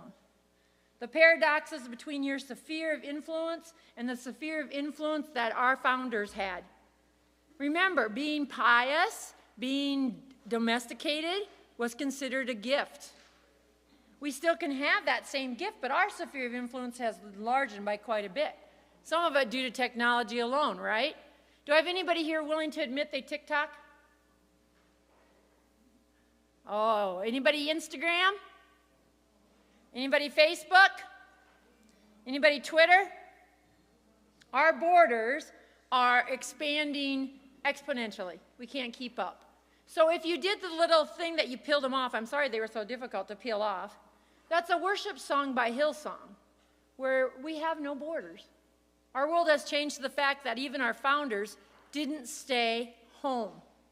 Their home was all over the globe, which I gave you all the statistics about earlier. And remember our action words: protesting, working, attempting, speaking, enlarging. Every day, we are not alone. But today I want you to think about home and how home is important to us for lots of reasons, right? So get out your pad of paper. And vertically down your page, I want you to write the letters for the word home. H-O-M-E.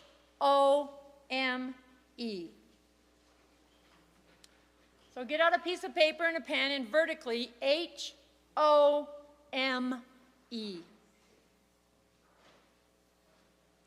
And you may do this together, you may do this by yourself, it doesn't matter, it can be a table talk if you want it to be. I want you to come up with words that start with each letter, so an H, an O, an M, and an E, about what it means to you as women united in faith to change the expression of missions. So I'll give you an example. I came up with a couple, some are better than others. This is kind of my mediocre one. So for H, I put hallelujah. For O, I put offer. For M, I put Messiah. And for E, I put education. So it read hallelujah, offer, Messiah's education. That's what I think we should be doing as women united in faith.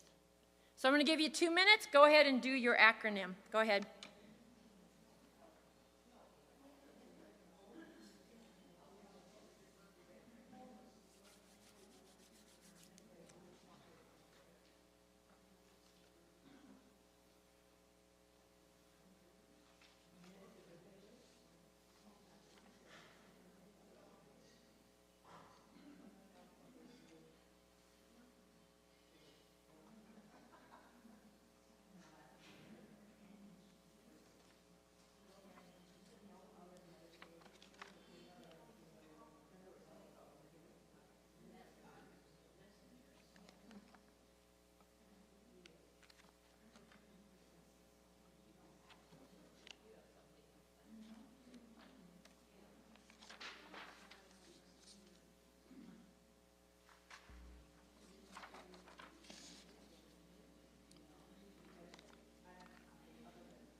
Okay, can I have somebody be bold enough to share, please?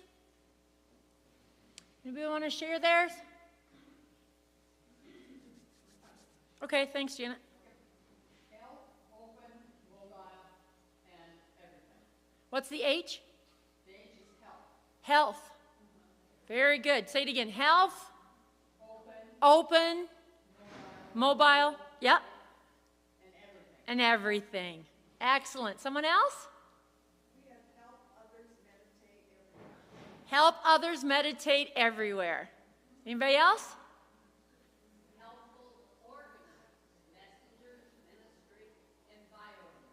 Help organize messengers and ministers. Environment. Very good. Very good. Anybody else? Okay, my last one was highly optimizing Messiah's errand. Okay? So once again, we're talking about what home can be. And it's very interesting to think that at the National Assembly in 2018, Harriet Olsen was the General Secretary at the time, and she wrote, "Be bold." That's what she called everyone to do. She said, "Be bold." And I thought, how in today's world can we be bold as united women of faith? And I thought to myself, be a pineapple. Have you heard the saying? Be a pineapple. Stand tall. I like that. Wear a crown, always works for me. And be sweet inside. Still working on it. Each of you have an inherited birthright. That's what today's about, discussing and knowing our birthright. Each of you have a divine heritage. Each of you have an inherited royal daughters of our Father. Put on your crown. Stand tall. I put the crown up there to remind you that on a bad day, sometimes you have to straighten that crown. Can you imagine the strife and the naysaying that our heritage has in it? Can you imagine how hard it was to dissuade our young UMW? Their initial service was not valued. Some men were antagonistic. Some women were antagonistic. It was hard, and it caused discouragement, and it makes you second guess yourself. In your book, on page 40, they address this. So turn to page 40 in your book. And if you didn't bring one, I'm going to read it, so don't be too Twitter-pated. It says, speaking out about social issues and calling the church to speak and act more like Jesus did in the gospel stories can be a hard thing to do today, despite the freedom earned by those who fought for civil rights and women's rights in the 20th century. The foremothers of the United Methodist Women who constructed the organization of the 19th century must have been found it more difficult to step out of their place and challenge the limitations put on them by their churches. They stepped out in faith that God's grace would be sufficient for the day. Every person who received spiritual guidance, physical healing, access to education, or any other form of assistance through the mission work they began owes them a debt of gratitude. That's us. That's our DNA. Gratitude. So does the church as a whole, by making it responsive to the call of the Holy One, who calls us to service just as we are. Go out and buy the crown. I'm telling you, on a bad day, put it on, you're going to feel great. Nobody even has to see you, and you're still going to feel great about it. Let me recommend that. The reason I put a brain on there was to remind you about Sarah Dickey. She's on page 90 in your book. She was fortified to be bold. This book is just filled with women that had tenacity and perseverance. I put the brain on here because I was reading about men and women who did not want us to be UMW, who tried to step out of our place, and reminded me about the quote that I really like from Marie Mitchell. No woman should ever say, I am but a woman. But a woman? What more could you want to be? Born a woman, born with average brains of humanity, born with more than the average heart, you are mortal, and what higher destiny can you have but to be a woman? No matter where you are, who you are, what you are the power. You're the power. Our founders used their women's power to fund parsonage on the frontier, where they taught people to be civilized and Christianized. We didn't know what we didn't know. We were not kind to indigenous people. We told them they had to be Christian. They had to be white. We didn't understand. It took time for the church to recognize that not everything we did with good intentions was good. UMW published resources to help with good intent. That caused a lot of damage to God's people. But the situation the United Methodist Women worked hard for was to make indigenous people's life better. Their intent was good. But we can't sit on our intent. We have to move. We have to work hard to make life better for people everywhere. They did. They brought health education, they brought health care across the continent, stepping out of their culture, carving out spaces for women's leadership in church and society against the norms and races. That was what was required in the day. Their home wasn't home. Their home was the world. That just blows my mind. I got to go to Haiti. I did my doctoral research in Haiti. And I can't imagine living there every day, trying to convince people to change the way they're doing things because we know better, or accepting the way they're doing things. You know, it's big in voodoo in Haiti. So one day I'm walking past this tree, and this rooster's hanging from the tree, and I'm like, what's up with the rooster? And they're like, don't look, don't look, don't look. I'm like, don't look, I'm already staring at it. What's going to happen now? Voodoo. It was tough for me to say, I don't find scripture that says that's wrong. I went home and realized that as a missionary in my own town, do I know the words I need to say? When we hear these wonderful women today sharing their people with us, my gosh, they were articulate, weren't they? Oh man, we have so much work to do. We just have so much work to do. But in your bag, there's a little package of salt. It has a little saying attached to it. It's from the city that my daughter lives in, Savannah. And I got it to remind you, there's different flavors and different kinds that you all got, but it's attached to a note. And the note says, you are the salt of the earth and the light of the world. You are the salt.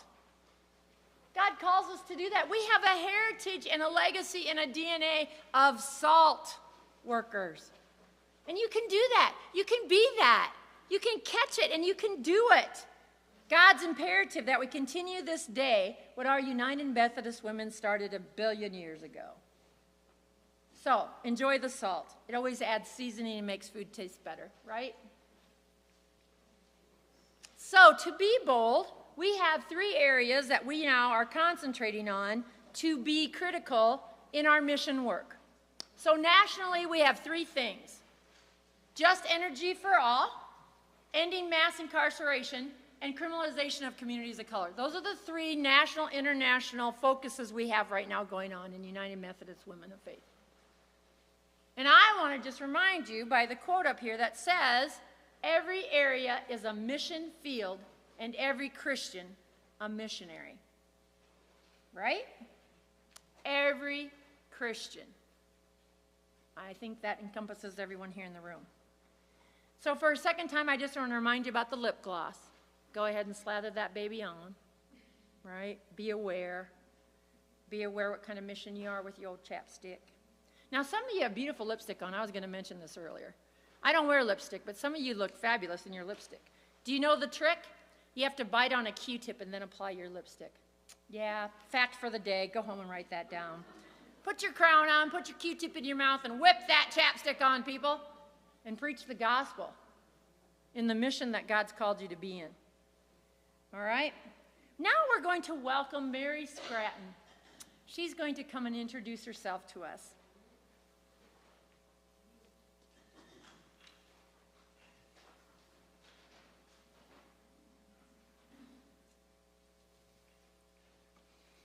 Hello, I am Mary Scratton. I was born in 1832. My father was a Methodist Episcopal Church pastor. I was married and had 1 son, William. When my husband died, I left and moved with my son when he attended medical school. And then when he moved to Ohio to start his medical practice, I went with him. In 1884, my son became the first appointee of the Methodist Board to Korea. When the Women's Foreign Missionary Society found out that my son was going to Korea and that I was going to go with him, they begged me to accept the responsibility of being their first representative to Korea. Although I had been the conference secretary for that group for many years, I felt at the age of 52 that I was too old to become a missionary. But they kept talking to me about it, and finally they persuaded me to do it.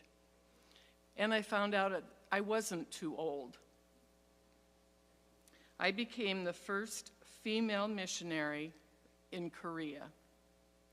In 1886, I founded a school for girls. It was the first school for girls there. And the primary purpose was to convert these young girls to Christianity. And education was a means and a tool to accomplish that conversion. In 1887, the emperor, Go-jong, named the school Iwa Hak Dang, which means Pear Blossom Academy. When the school started, we only had 1 student, And then the school grew and grew. And the person who took over for me when I left as president built the school further into the Ewa College for Women. The school was probably one of the more important missions ever established. And to this day, the Ewa School is a very prestigious school in Seoul, Korea, and it's very well known all over the world. So at the age of 52, I accomplished becoming a missionary and establishing this school. So don't ever think you're too old to do something, because with God leading you, you'll be able to do it. Thank you for having me here today, and you have a very blessed day. Thank you.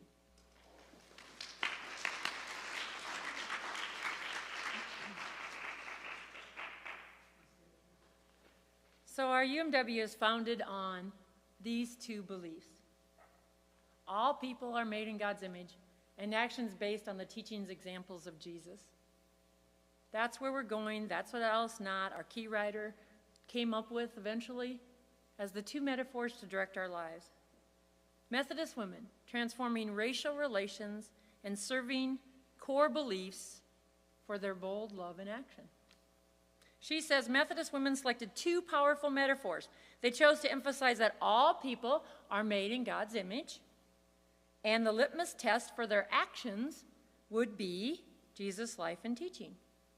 In God's image meant that every person bears a reflection of that which is most sacred and deserves to be treated with respect. So in 1940, the Methodist Church was formed by the merger of three denominations: the Methodist Episcopal Church, the Methodist Episcopal Church South, and the Methodist Protestant Church. There were geographical-based jurisdictions. There was a sixth jurisdiction that was created for black members called the Central Jurisdiction. The women of the Central Jurisdiction formed their own Women's Society of Christian Service, and I want you to hear the prayer they used at their charter meeting in December 9, 1940.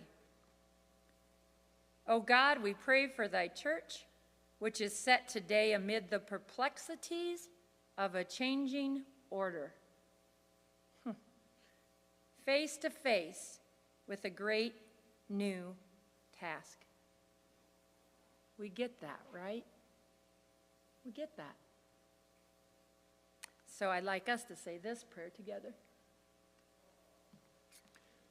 God of our history, God of our listening and learning, we have stories to discover, we have stories to tell, we have stories to persevere. We have stories to unmask us. Our own stories are enriched by hearing and listening to others. Stories from decades past and from voices today. Your word weaves through and around all our stories. For that, we are grateful. Yeah, we have a lot of weaving to do, don't we? Have you ever seen this picture on this one? Have you? Don't say it out loud then if you know where I'm going. Just keep it to yourself. The word perspectives is important. The word perspectives is important.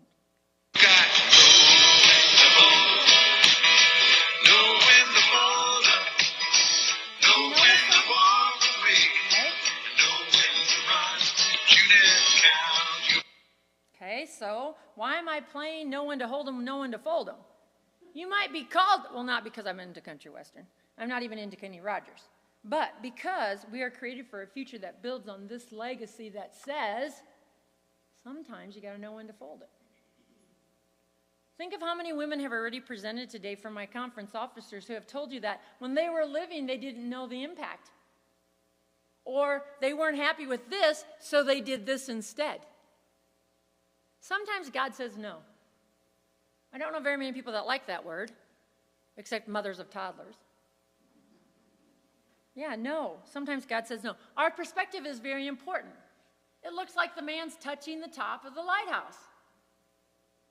If someone didn't know that was a perspective shot, they could argue with you. Look how tall that man is. He's taller than a lighthouse. That's a fact. According to that picture, it's a fact, right? So what do you see over here? Somebody tell me what they see. Young woman or old woman? If you don't see the one, and now I'm going to tell you what it is, you can't not see it. So if you've done this before, you know because you can't not see it. So the chin of the young lady is the nose of the old woman. So if you never saw that, you know, and also the necklace on the young woman is the mouth of the old woman. Now that you've seen that, no matter how many times we show you this perspective, it will always be that way. You won't be able to get that out of your mind. So hanging up today is our racial timeline. It's way over there against the wall in the lights, right? We've heard all the things that they told us about knowledge without our past, makes us make mistakes that aren't good for us, and that we have to be bold, and we can be heard, and we can connect to a multitude of opportunities and mission now. Make sure you look over that racial. You can find it online if you don't have time today. But I'm telling you that our goal has to do with our perspective. Do you define mission like our founders did? Or do you define mission by your own, oh, I just have to stay here because I'm 52 and can't go? This is going to break some of your hearts, but God does not have a retirement plan. So step it up, ladies. And one of the very most modern stepped-up women I know is Dr. Swain. She will be presenting next.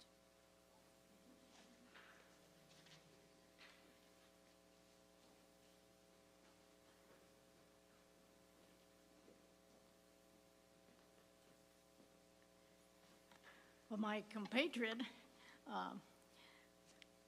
Isabella Thoburn over there, said she came on some kind of a time capsule. I'm not sure how I got here. You know, I died on Christmas Day in 1910. How did I get here? Magic.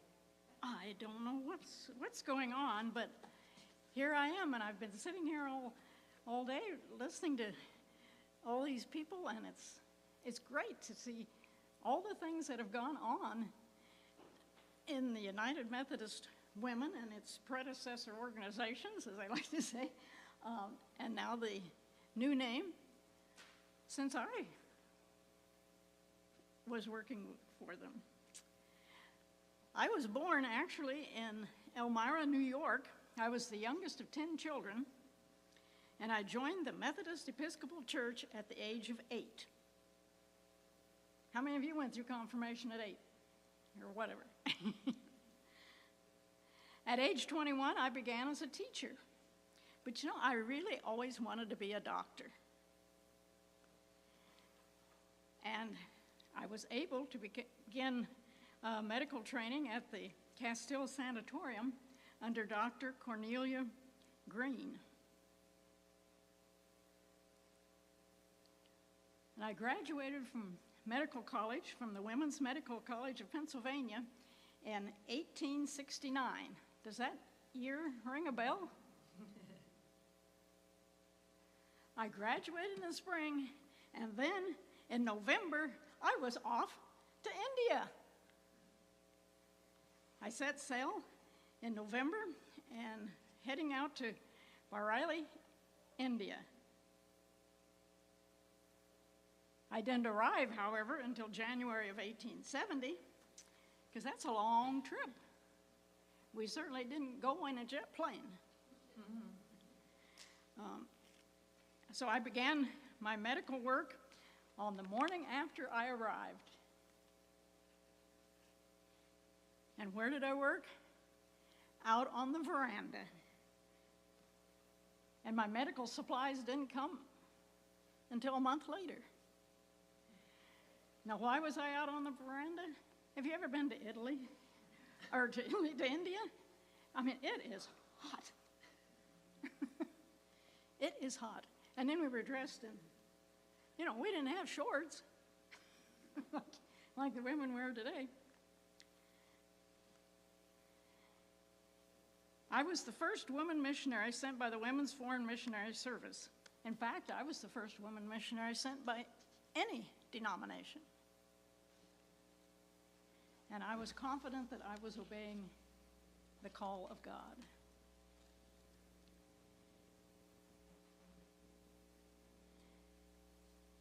Now, 1869, that's 153 years ago. And if I were still alive today, I'd be 188. Can you believe that? 180. Sometimes I feel that way. That's old. I like to tell people I'm a genuine old person now, but that's old. And that's why I have these little cards. I can't remember dates. I mean, when you get to be 188, your memory's not too good. But anyway. In that first year that I was there, in 1870, I treated 1,300 patients, both in-house and outpatient.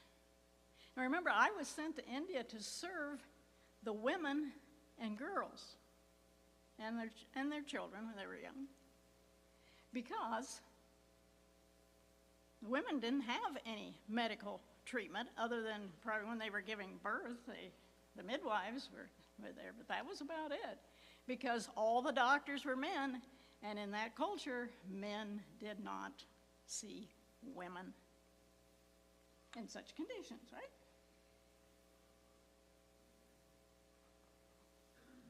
In fact, many of the women were confined to their homes. They were basically isolated. They couldn't even go out into public at all.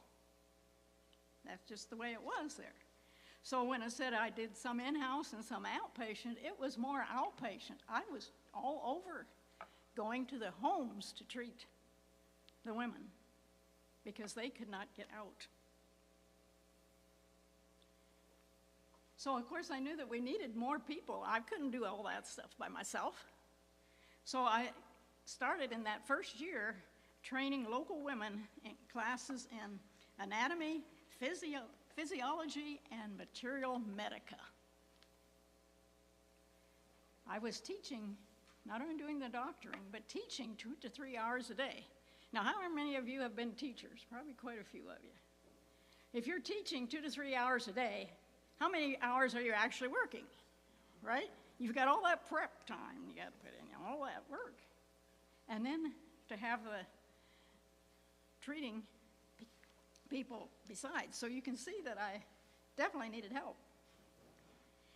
That first class was of 14 young women, and of those, 13 passed their exams.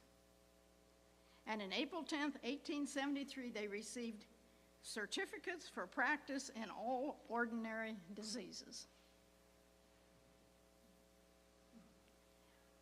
It seems to me like, from what I have gathered, that it takes a little longer than that to become a medical practitioner in today's world. And then in 1874, I was instrumental in helping establish the first women's hospital in the whole continent of Asia. Now, the Nawab of Rampur, that's, the big guy, had previously stated that he would not allow Christian missionaries in his city. But he was moved after we established that hospital to donate 42 acres to the hospital.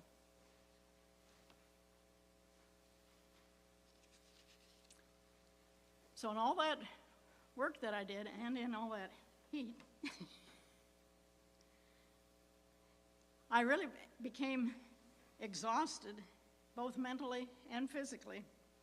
And in March of 1876, I took a furlough back to the United States. And then in September of 1879, 3 years later, I left the United States and went back to India, arriving in Bombay on November 6th, and in January of 1880, I resumed my work in Bareilly. And then in 1885, see, I told you I had to write down all these dates. I can't remember all those things. That was a long time ago. In 1885, the Raja of Khatri requested I come and treat his wife and some other women of the community. So there we established another hospital and school. And then in March of 1888, I had to return to the United States because my sister was seriously ill. So I came back to treat her. And then returned to India in 1889.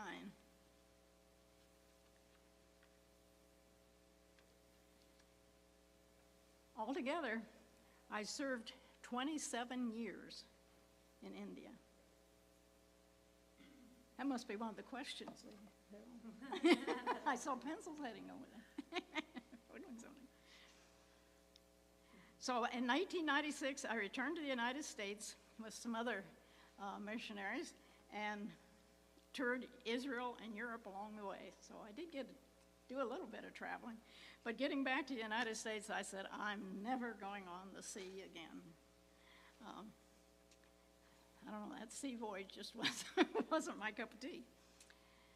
But in 1906, I returned to India to celebrate the anniversary of the Methodist Mission and stayed there for 18 months.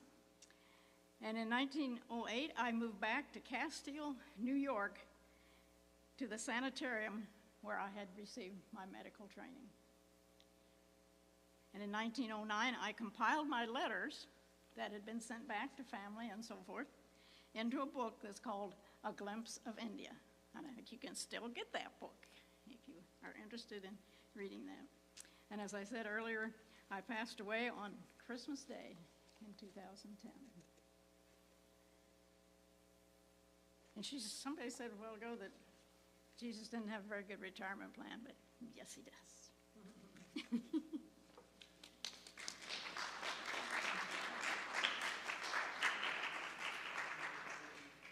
Perspectives about what you do with what you have. How you get there, what you do with it, that's a perspective. So think on that. Think about what your call to mission is and what your perspective is supposed to be. Okay, so in your folders and in your packets today, there's a little wooden bowl and a sheet that has Monopoly on it, and a set of fish and loaves.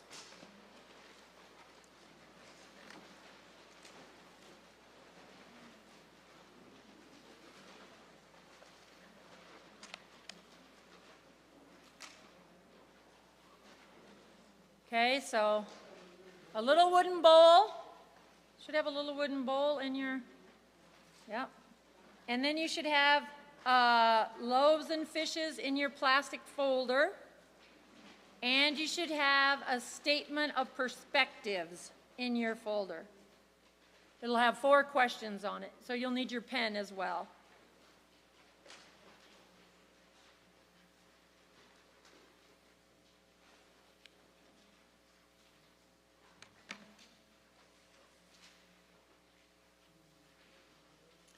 One thing about perspective is a lot can change. I'm going to read this real quick through the Monopoly. It goes with the bowl. It's kind of a challenge for you to think about. I read a book called Everyday Sacred. Reading this book opened my eyes to all the call of missions in our everyday lives. The author, Sue Bender, shared examples that showed our sacred opportunity to give. One of the examples was a begging bowl that monks carry around that are begging for food. And they carried it as an obvious sign that they needed nourishment, that they were hungry and they wanted food. It made me realize that we all have the call to missions that surrounds us every day as a sacred opportunity. That begging bowl is an obvious outward call for help. And I think our mission field is not always that obvious. The image of a begging bowl anchored into my mind is how do I need to look every day for misfortune, all too common injustices. In reality, the scripture makes clear that every follower of Jesus is on a mission. So join me, walk beside me, take up the mission challenge, start to find ways that make you aware of that moment when you realize that God's chosen you with your crown for some work. Some of the sacred responsibility we have as united women in faith is to be compelled to recognize things that are calling for support. The little wooden bowl, it's your symbol. It's your symbol of a begging bowl that's supposed to remind you to be challenged to see with new perspective and new focus just what mission is waiting to be completed. Be open. Be open to all the sacred in our lives that we're called to empower and contribute to as our mission work. Start today, look today for those missions that are everyday sacred, and expand with them in faith, in hope, in love, in action as United Methodist Women in Faith. Step out. Give of yourself. Paint the bowl. Put pennies in it. There's 1,000 things you can do to open your eyes for a signal that you need to be aware of the missions in which we're called. So that's what the bowl is for today. The Fish and Loaves is just a fun game. We're going to ask Kathleen to read some scripture for us about feeding the 5,000. And, oh no, she's reading Luke 18, aren't you? Yeah, okay. This is just a tic-tac-toe game you can play with kids or whatever to tell the story. That's what the fishes and loaves are for. You can cut them apart and put them on a tic-tac-toe grid or whatever you need to do there. Because I think it's easy to remember that Jesus himself spent some time in the desert. And when he went ashore, he saw the great crowd. And that evening, the disciples came to him and said, "This is deserted, the hour's late, the crowds are gone, what are we going to do?" And he created a mission right then and there. A mission of women, because let's think about this. The group shared all their fish, right? So to me, there's not a woman in this world that would travel with children into the desert and not have their purse full, right? Right? Are you with me? All ate and all were filled. And they took up what was left over of broken pieces, 12 baskets full. And those who ate were 5,000 men besides women and children. It was the women's bag. It was the women's bag. He started with the disciples who didn't really want to give him their fish, but they finally found this boy, and he shared, and then everybody started sharing. And you know it was the women's purse that had everything in it, right? In the book by Megan McKinney, Not Counting Women and Children, Neglected Stories from the Bible, Megan shares that Jesus was also telling us to feed the crowd, telling us to do the seemingly impossible. What the heck does not counting women and children mean? What about women and children? Even today, women go anywhere they take provisions. What do you got in your purse that I'd like to have right now? Oatmeal honey bar. What else you got in your purse right now that I'd love to have? Tic Tacs. What else is in your purse that you'd love to share? Money. Bingo, money. Anything else? Wipes. Kleenex. Hearing aid batteries. Appreciate that. Chapstick, there you go. Put on that chapstick, right? So let's just remember that yet in the sharing, the worshiping that Jesus initiated with the 5 loaves, symbolized for the 12 baskets of leftovers. The treasures you have in your purse today for somebody is a treasure that you've shoved into the bottom of your purse. You've forgotten the vision. Someone takes a risk, and that is the offering, and risking together so that all can be fed is what that story is about. We all can be fed. How are women counted today? Gender, justice, income inequality, maternal health. Even if you haven't ever had a child, you know that pregnancy isn't instantaneous. It doesn't come all at once. It takes a long time. That's the shoulders we stand on today. That's the DNA we're standing on today. Women. Women of United Methodist. Women. United in faith. So, of course, I got to have a chance for you to win some of those prizes back there because, y'all, I'm not taking them home, so you all need to start picking up. Let's see what you know about our women that were counted today. All right? Give you a hint. So get your little notebook out because you're going to write the year down so your table mates can check you because you know it's big prizes back there. Lord have mercy. Okay? Here's your hint, 1940 to 1960. What year did the UM Church grant ordination of women? Okay. In what year? Now remember, my year is going to be the rule because I'm presenting, so there you go. If you learned a different one, I'm sorry about that. Okay. Number 2, here's your hint. After 1950 and before 1969, what year did the United Nations Church Center dedicate itself? Number 3, after 1960 and before 1970, in what year did the General Conference impose an organizational structure for a woman's division by the Board of Missions? Number 4, here's your hint. After 1970 and before 1980, in what year did UMW become the first women's mission organization of the United Methodist Church? And number 5, after 2010 is your hint. In what year did General Conference vote to make United Methodist Women's national policy-making body autonomous? Now let's see how you did. Number 1, the Church granted ordination of women in 1956. The United Nations Church Center was dedicated in 1963. The General Conference imposed an organizational structure for a women's division and Board of Missions in what year? 1964. UMW became the first women's mission organization in the United Methodist Church in 1973. And the General Conference voted to make United Methodist Women's national policy by making the body autonomous in 2012. So if you got any of those right, help yourself to a prize in the back. Okay? God of our history knows why women's voices were lost. God of our history knows when we need to listen and respect the deserve that people get, the acknowledgement of racial injustices. Some of us can't relate to that. We're not called to relate, but to have empathy and gratitude. And we have to spend time honoring our stories and prevent the losing of our own stories now. One way is why we're here today, education and awareness. You know, we've heard some women in history. I'm going to have 2 come up just real shortly here. Think about what action words they used that grabbed your attention. Think of what they all got accomplished in their life regardless of their age. Then think back to the culture they lived in and what did they get accomplished. There's many others.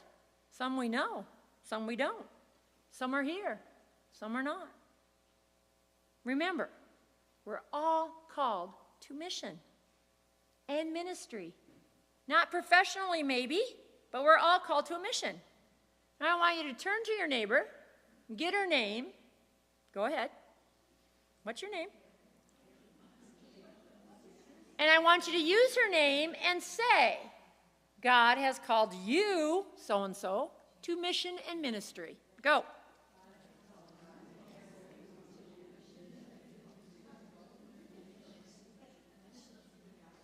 On your perspective sheet for closure, you can just write agree or disagree with those statements. It's kind of a self-monitoring tool.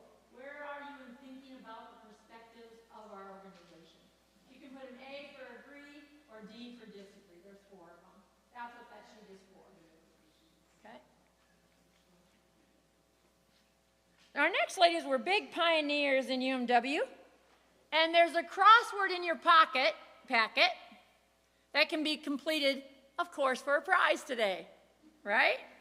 And the next 2 women that are going to speak are amazing examples of pioneers for United Methodist Women. So please listen carefully as we meet Belle Bennett.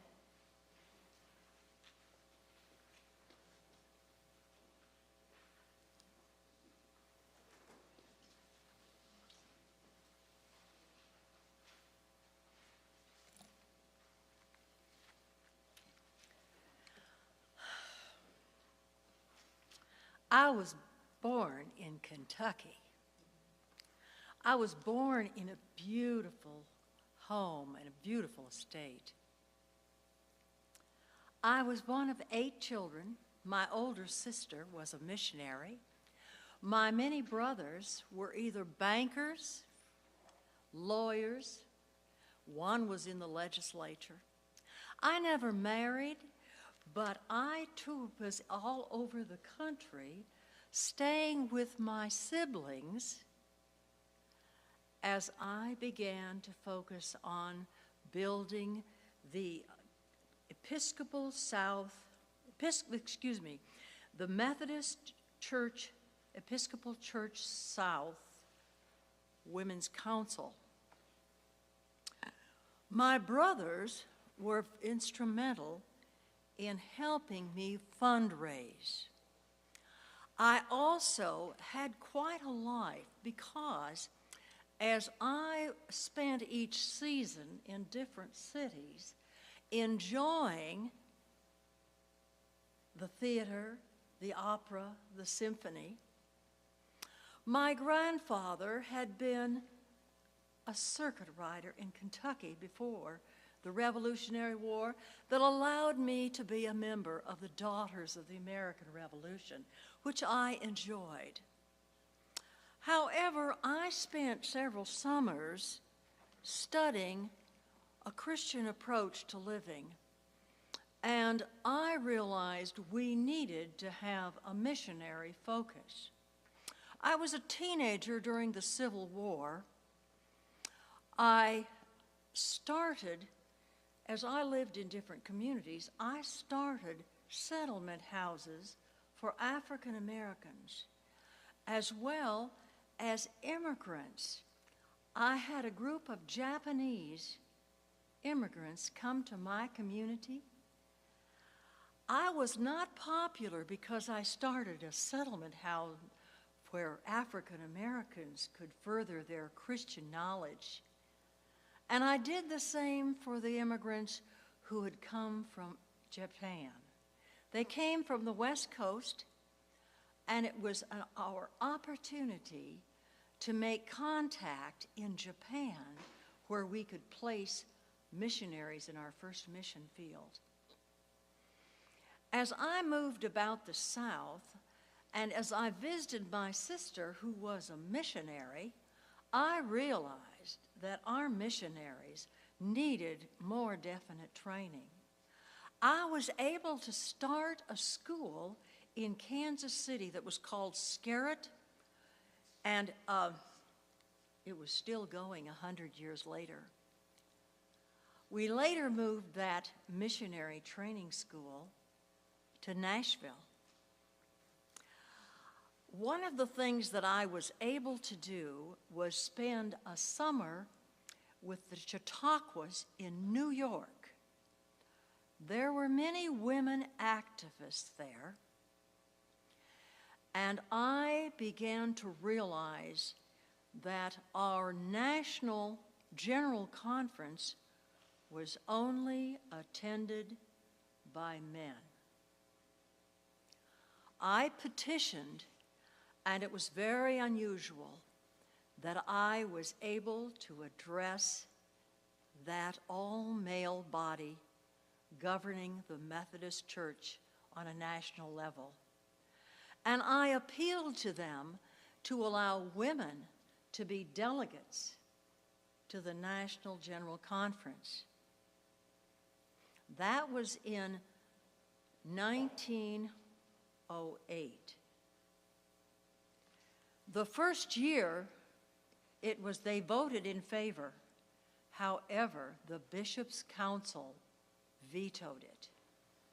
So I set out to visit the states at the conference level to convince people that this was a good idea to allow women delegates to the National General Conference.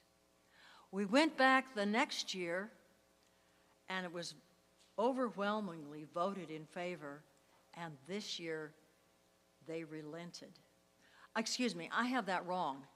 It was in 2008, it was 10 years later that we finally got them to allow this. And when they did this, that we could now have women in 2018, I made an effort to go to the state level meetings and convince women to be delegates to our national office.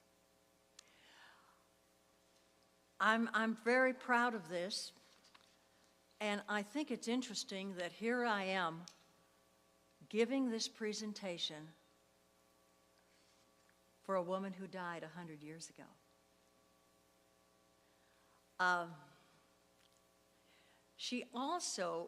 Her settlement houses were very controversial in the South. You see, she was working entirely in the South, and the settlement houses, and so she just merely changed their name to Wesley Community Centers, or for African Americans were Wesley, and the other ones were Bethlehem. But she made an incredible contribution to allow women to have a voting right at General Conference. Thank you.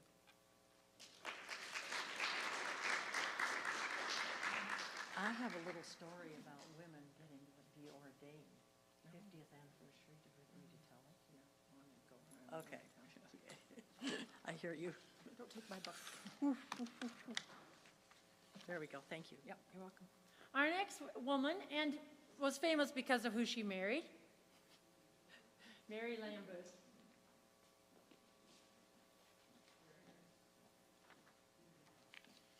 Good day, ladies. My name is Mary Lambeth, and I'd love to tell you about my missionary journey and about some of the experiences of my family. I'm a native of New York, born in 1832, but I moved to Mississippi as a young woman to be a governess at the Lambeth family. Well, I met James, and we were married.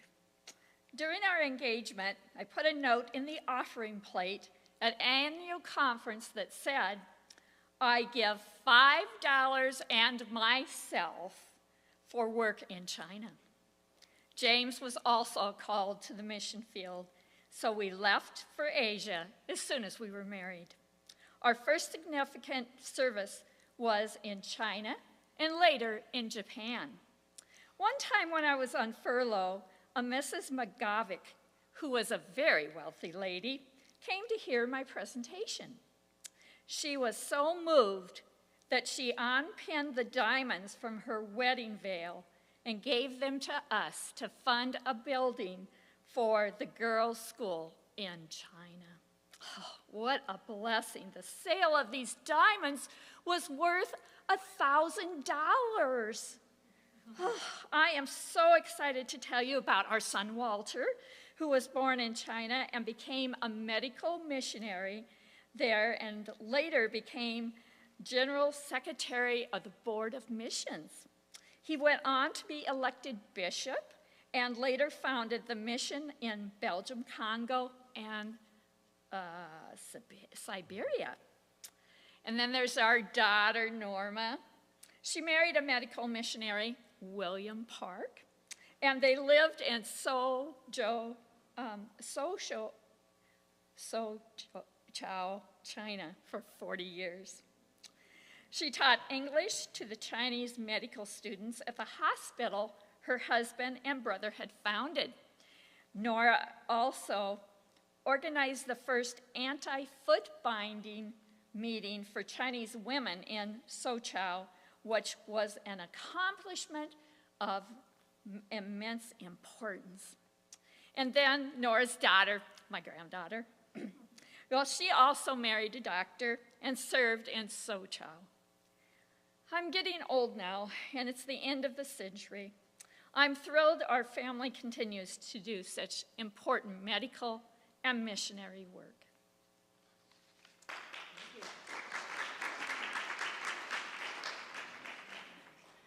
You can tell we have an amazing legacy, don't we? Give a round of hand to all the officers today who protected our women.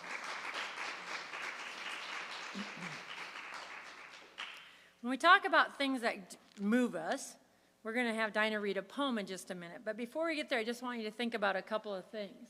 Do you know what this is? It's a hope chest, right? Part of a core wedding tradition years ago. I bet Mary had one when she was marrying her famous James with all the medical missionary work they did. It was traditionally gifted to the oldest daughter in the family as a way to collect special items to store to make your marriage better. When she got married, she got all the gifts inside the hope chest and the box. It was called a glory box, a dowry chest, a bridal trousseau. I have a daughter getting married in May, first time in her life, and she's old, and so it's funny, and I like to tease her. And she's marrying a younger man, so we call her a cougar. And I wish we had this. I think it's a cool thing. I'm really into saving old things. That's why I married my husband, and it works. Isaiah 40:31, but those whose hope is in the Lord will renew their strength. They will soar on wings like eagles. They will run and not grow weary. They will walk and not be faint. That is what fills our hope chest today. When we're devoted to God, our whole attitude should change, should be steady and stable. We should be placing our trust in Him. We will not be shaken. There will be a perfect peace even in the midst of us becoming united women of faith. Keep your eyes on Him. This verse speaks volumes. It's a hopeful, can-do attitude that encourages us to keep on keeping on. And like the women before us, we too are called in our faith to fix all the broken systems of the world. When we trust Him, we can hear Him whisper what He wants us to do. And United Methodist women across the country are putting their faith, their hope, their love, and their action boldly into changing things that aren't right. The history of our advocacy is like a hope chest from which we retrieve stories of applicable wisdom. The necessity for us to be counted is more than a census taking or a membership recognition pin.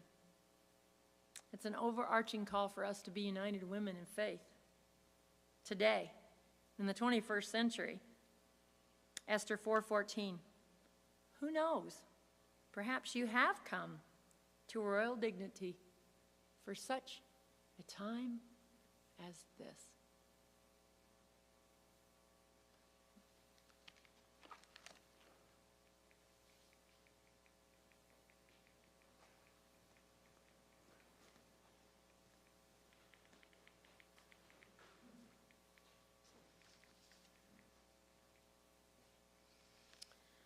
A woman was bent over, unable to stand up, for 18 years. Jesus saw her. He called over. In a moment, she stood up. Missionary wives learned of women in India who needed health, care, and education. They organized. In less than 10 months, they sent 2 missionaries. Women were cared for. Village women wanted to teach and learn for a lifetime. Bible women were empowered to work in their own communities.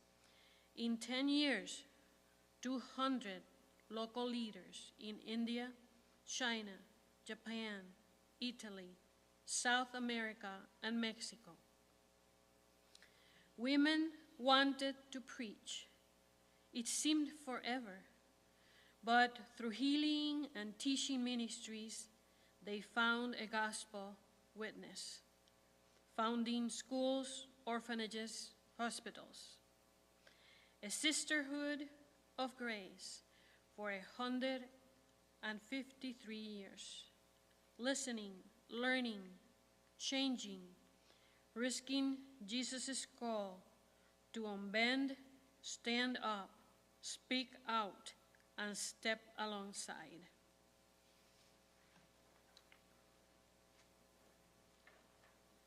There's lots of things in your packet that we probably didn't get to today because our time's about up. And unfortunately, I've asked Kathleen to read a scripture, and she's not going to get to do it. I apologize. But I did want to put in a plug for our beloved response. Have you used it as a tool in your mission? It's a great tool to use in your mission. It's something easy to give out. It's now online. You can buy a digital copy for not very much money. And it's a great opportunity to open the door to missions. So I want to leave you with a couple of tools, and one of them is the response. It has Bible studies. It has stories about mission giving. It has a chance to learn about issues affecting women, children, and youth. It's stories about how we all work together and how that works. And it has regular columns from the General Secretary and the National President. There's a section called Bright Lights. It's very encouraging. We've had an editor that sat for a very long time. Tara Barnes is her name. She's been there for quite a while. Before her was Carol Marie Erb, and she was there a really long time. And now it's the time to invite more women to become United Women in Faith. And we need to do that by using this great tool, the response. So if you haven't thought about it and you think, gosh, what can I use? There it is. It opens the door to a lot of conversations and a lot of things. I invited you today to be a missionary. Understanding your boundaries and your borders and your gifts and your talents is all a personal thing you have to decide. But I do want you to remember that times have changed, that we need to act justly. We need to inhale courage and exhale fear. We need to do what Micah 6:8 says, which is act justly and love mercy and walk humbly with our God. Times have changed, but the core of the gospel hasn't changed. We have a rich legacy. You heard it here today. Women of God, our Heavenly Father's grace is sufficient enough for all of us here at this table. That's the call. The endless love of God surrounds each one of us. Inhale your courage. Exhale your fear. We need to act justly, love mercy, walk humbly with God. I'm going to add 2 things. Be willing and take a lead. Remember, they've called us to be warriors. When you think of the word warrior, do you think of your UMW group? Man, I do. Here at Grace, we are warriors, baby. They are women that have done miraculous things in our lives for our church over and over and over. We are warriors. Paint your face, put your crown on, get your chapstick out. Inhale your courage and exhale your fear. There's a hymn called Many Gifts, One Spirit. The lyrics are that I'm going to say them for you. And I want you to stand, and I want us to become one big circle by interlocking our elbows. So can you do that today?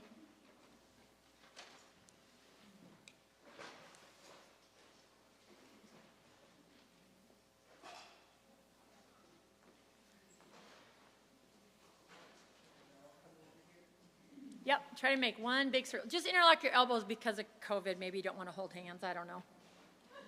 Trying to be respectful. Like the days of the tree, will the days of my people, my chosen, will make full use of their handiwork.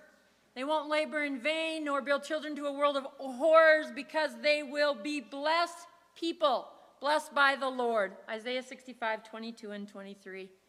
Let us close today interlocked as I share with you, stepping out of our place into the mission by quoting to you the lyrics from this song. Oh God, thank you for the many gifts, but one Spirit you have given us, and the many songs that create one voice for many reasons, built on your one promise. Oh God, we pray for unity. Give guidance from above. In our differences, unite us in this circle of our love. Oh God, remind us we are not alone. Though we move on different pathways, we are walking to your throne. Help us. Help us learn to love each other. Show us ways to understand. Help us feel united in faith as we are members of one family, growing stronger by joining our elbows. And oh God, remind us we are not alone, though we move differently. Take our many ways of working. Blend the colors of each soul. Make it a beautiful rainbow. Make us whole. Amen. You are dismissed. Thank you for your time today.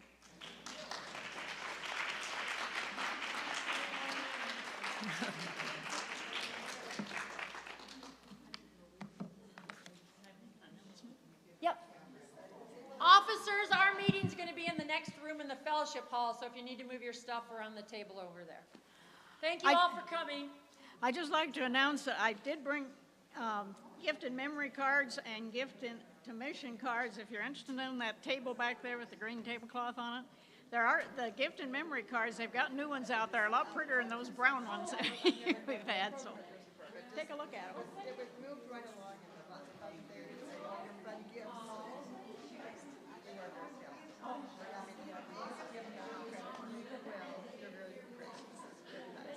This is your home church? Yeah. I love the building. This is a wonderful church. My cousin's son got killed. He had talked about having a youth center. So we were sending to the right. So this is Yeah. When he was in the confirmation class, we said it, and he got killed. Several months later, and so we were kind of talking about his. Okay.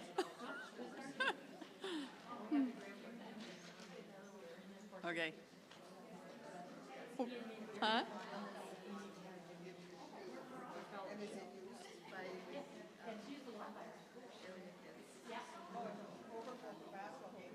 No, it's used like for practice. Now we're building it. During COVID, they used it for PE, so it's been used. We haven't played that.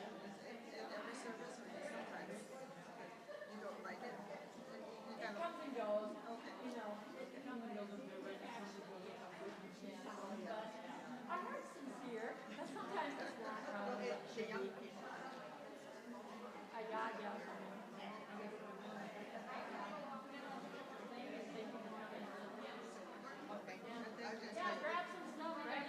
Grab this stuff, you all. I'm not taking that stuff home. Okay. I think so, yes. Everybody that's dressed up, will you come up here for a picture, please?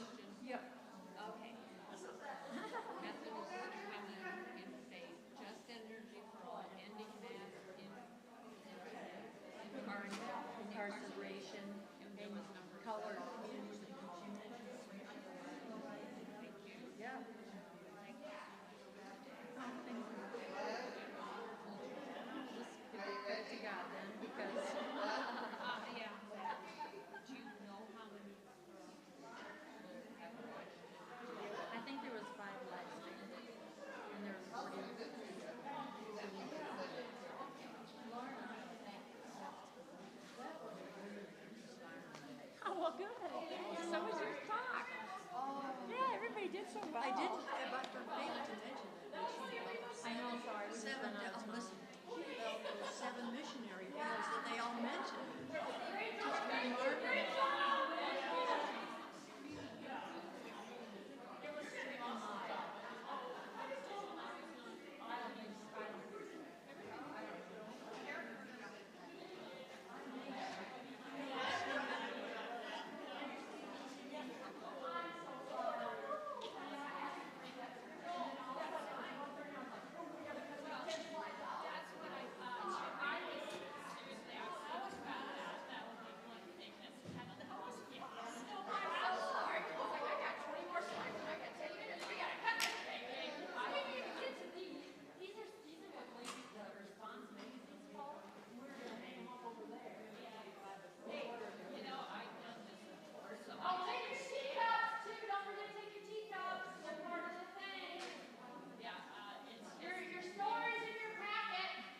Just remarkable.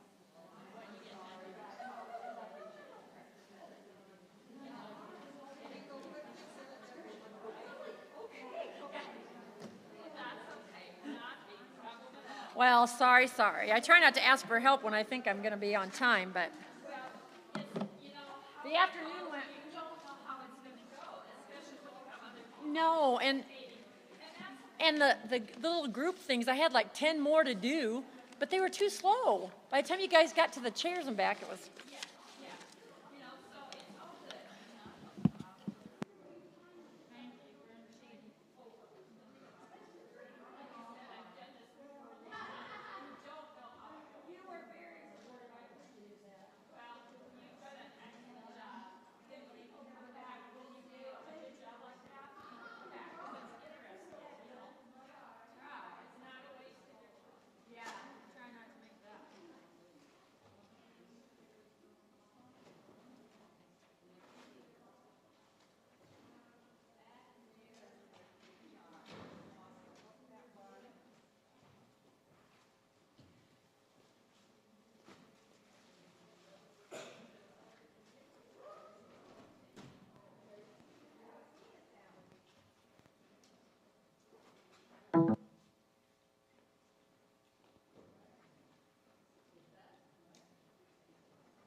good.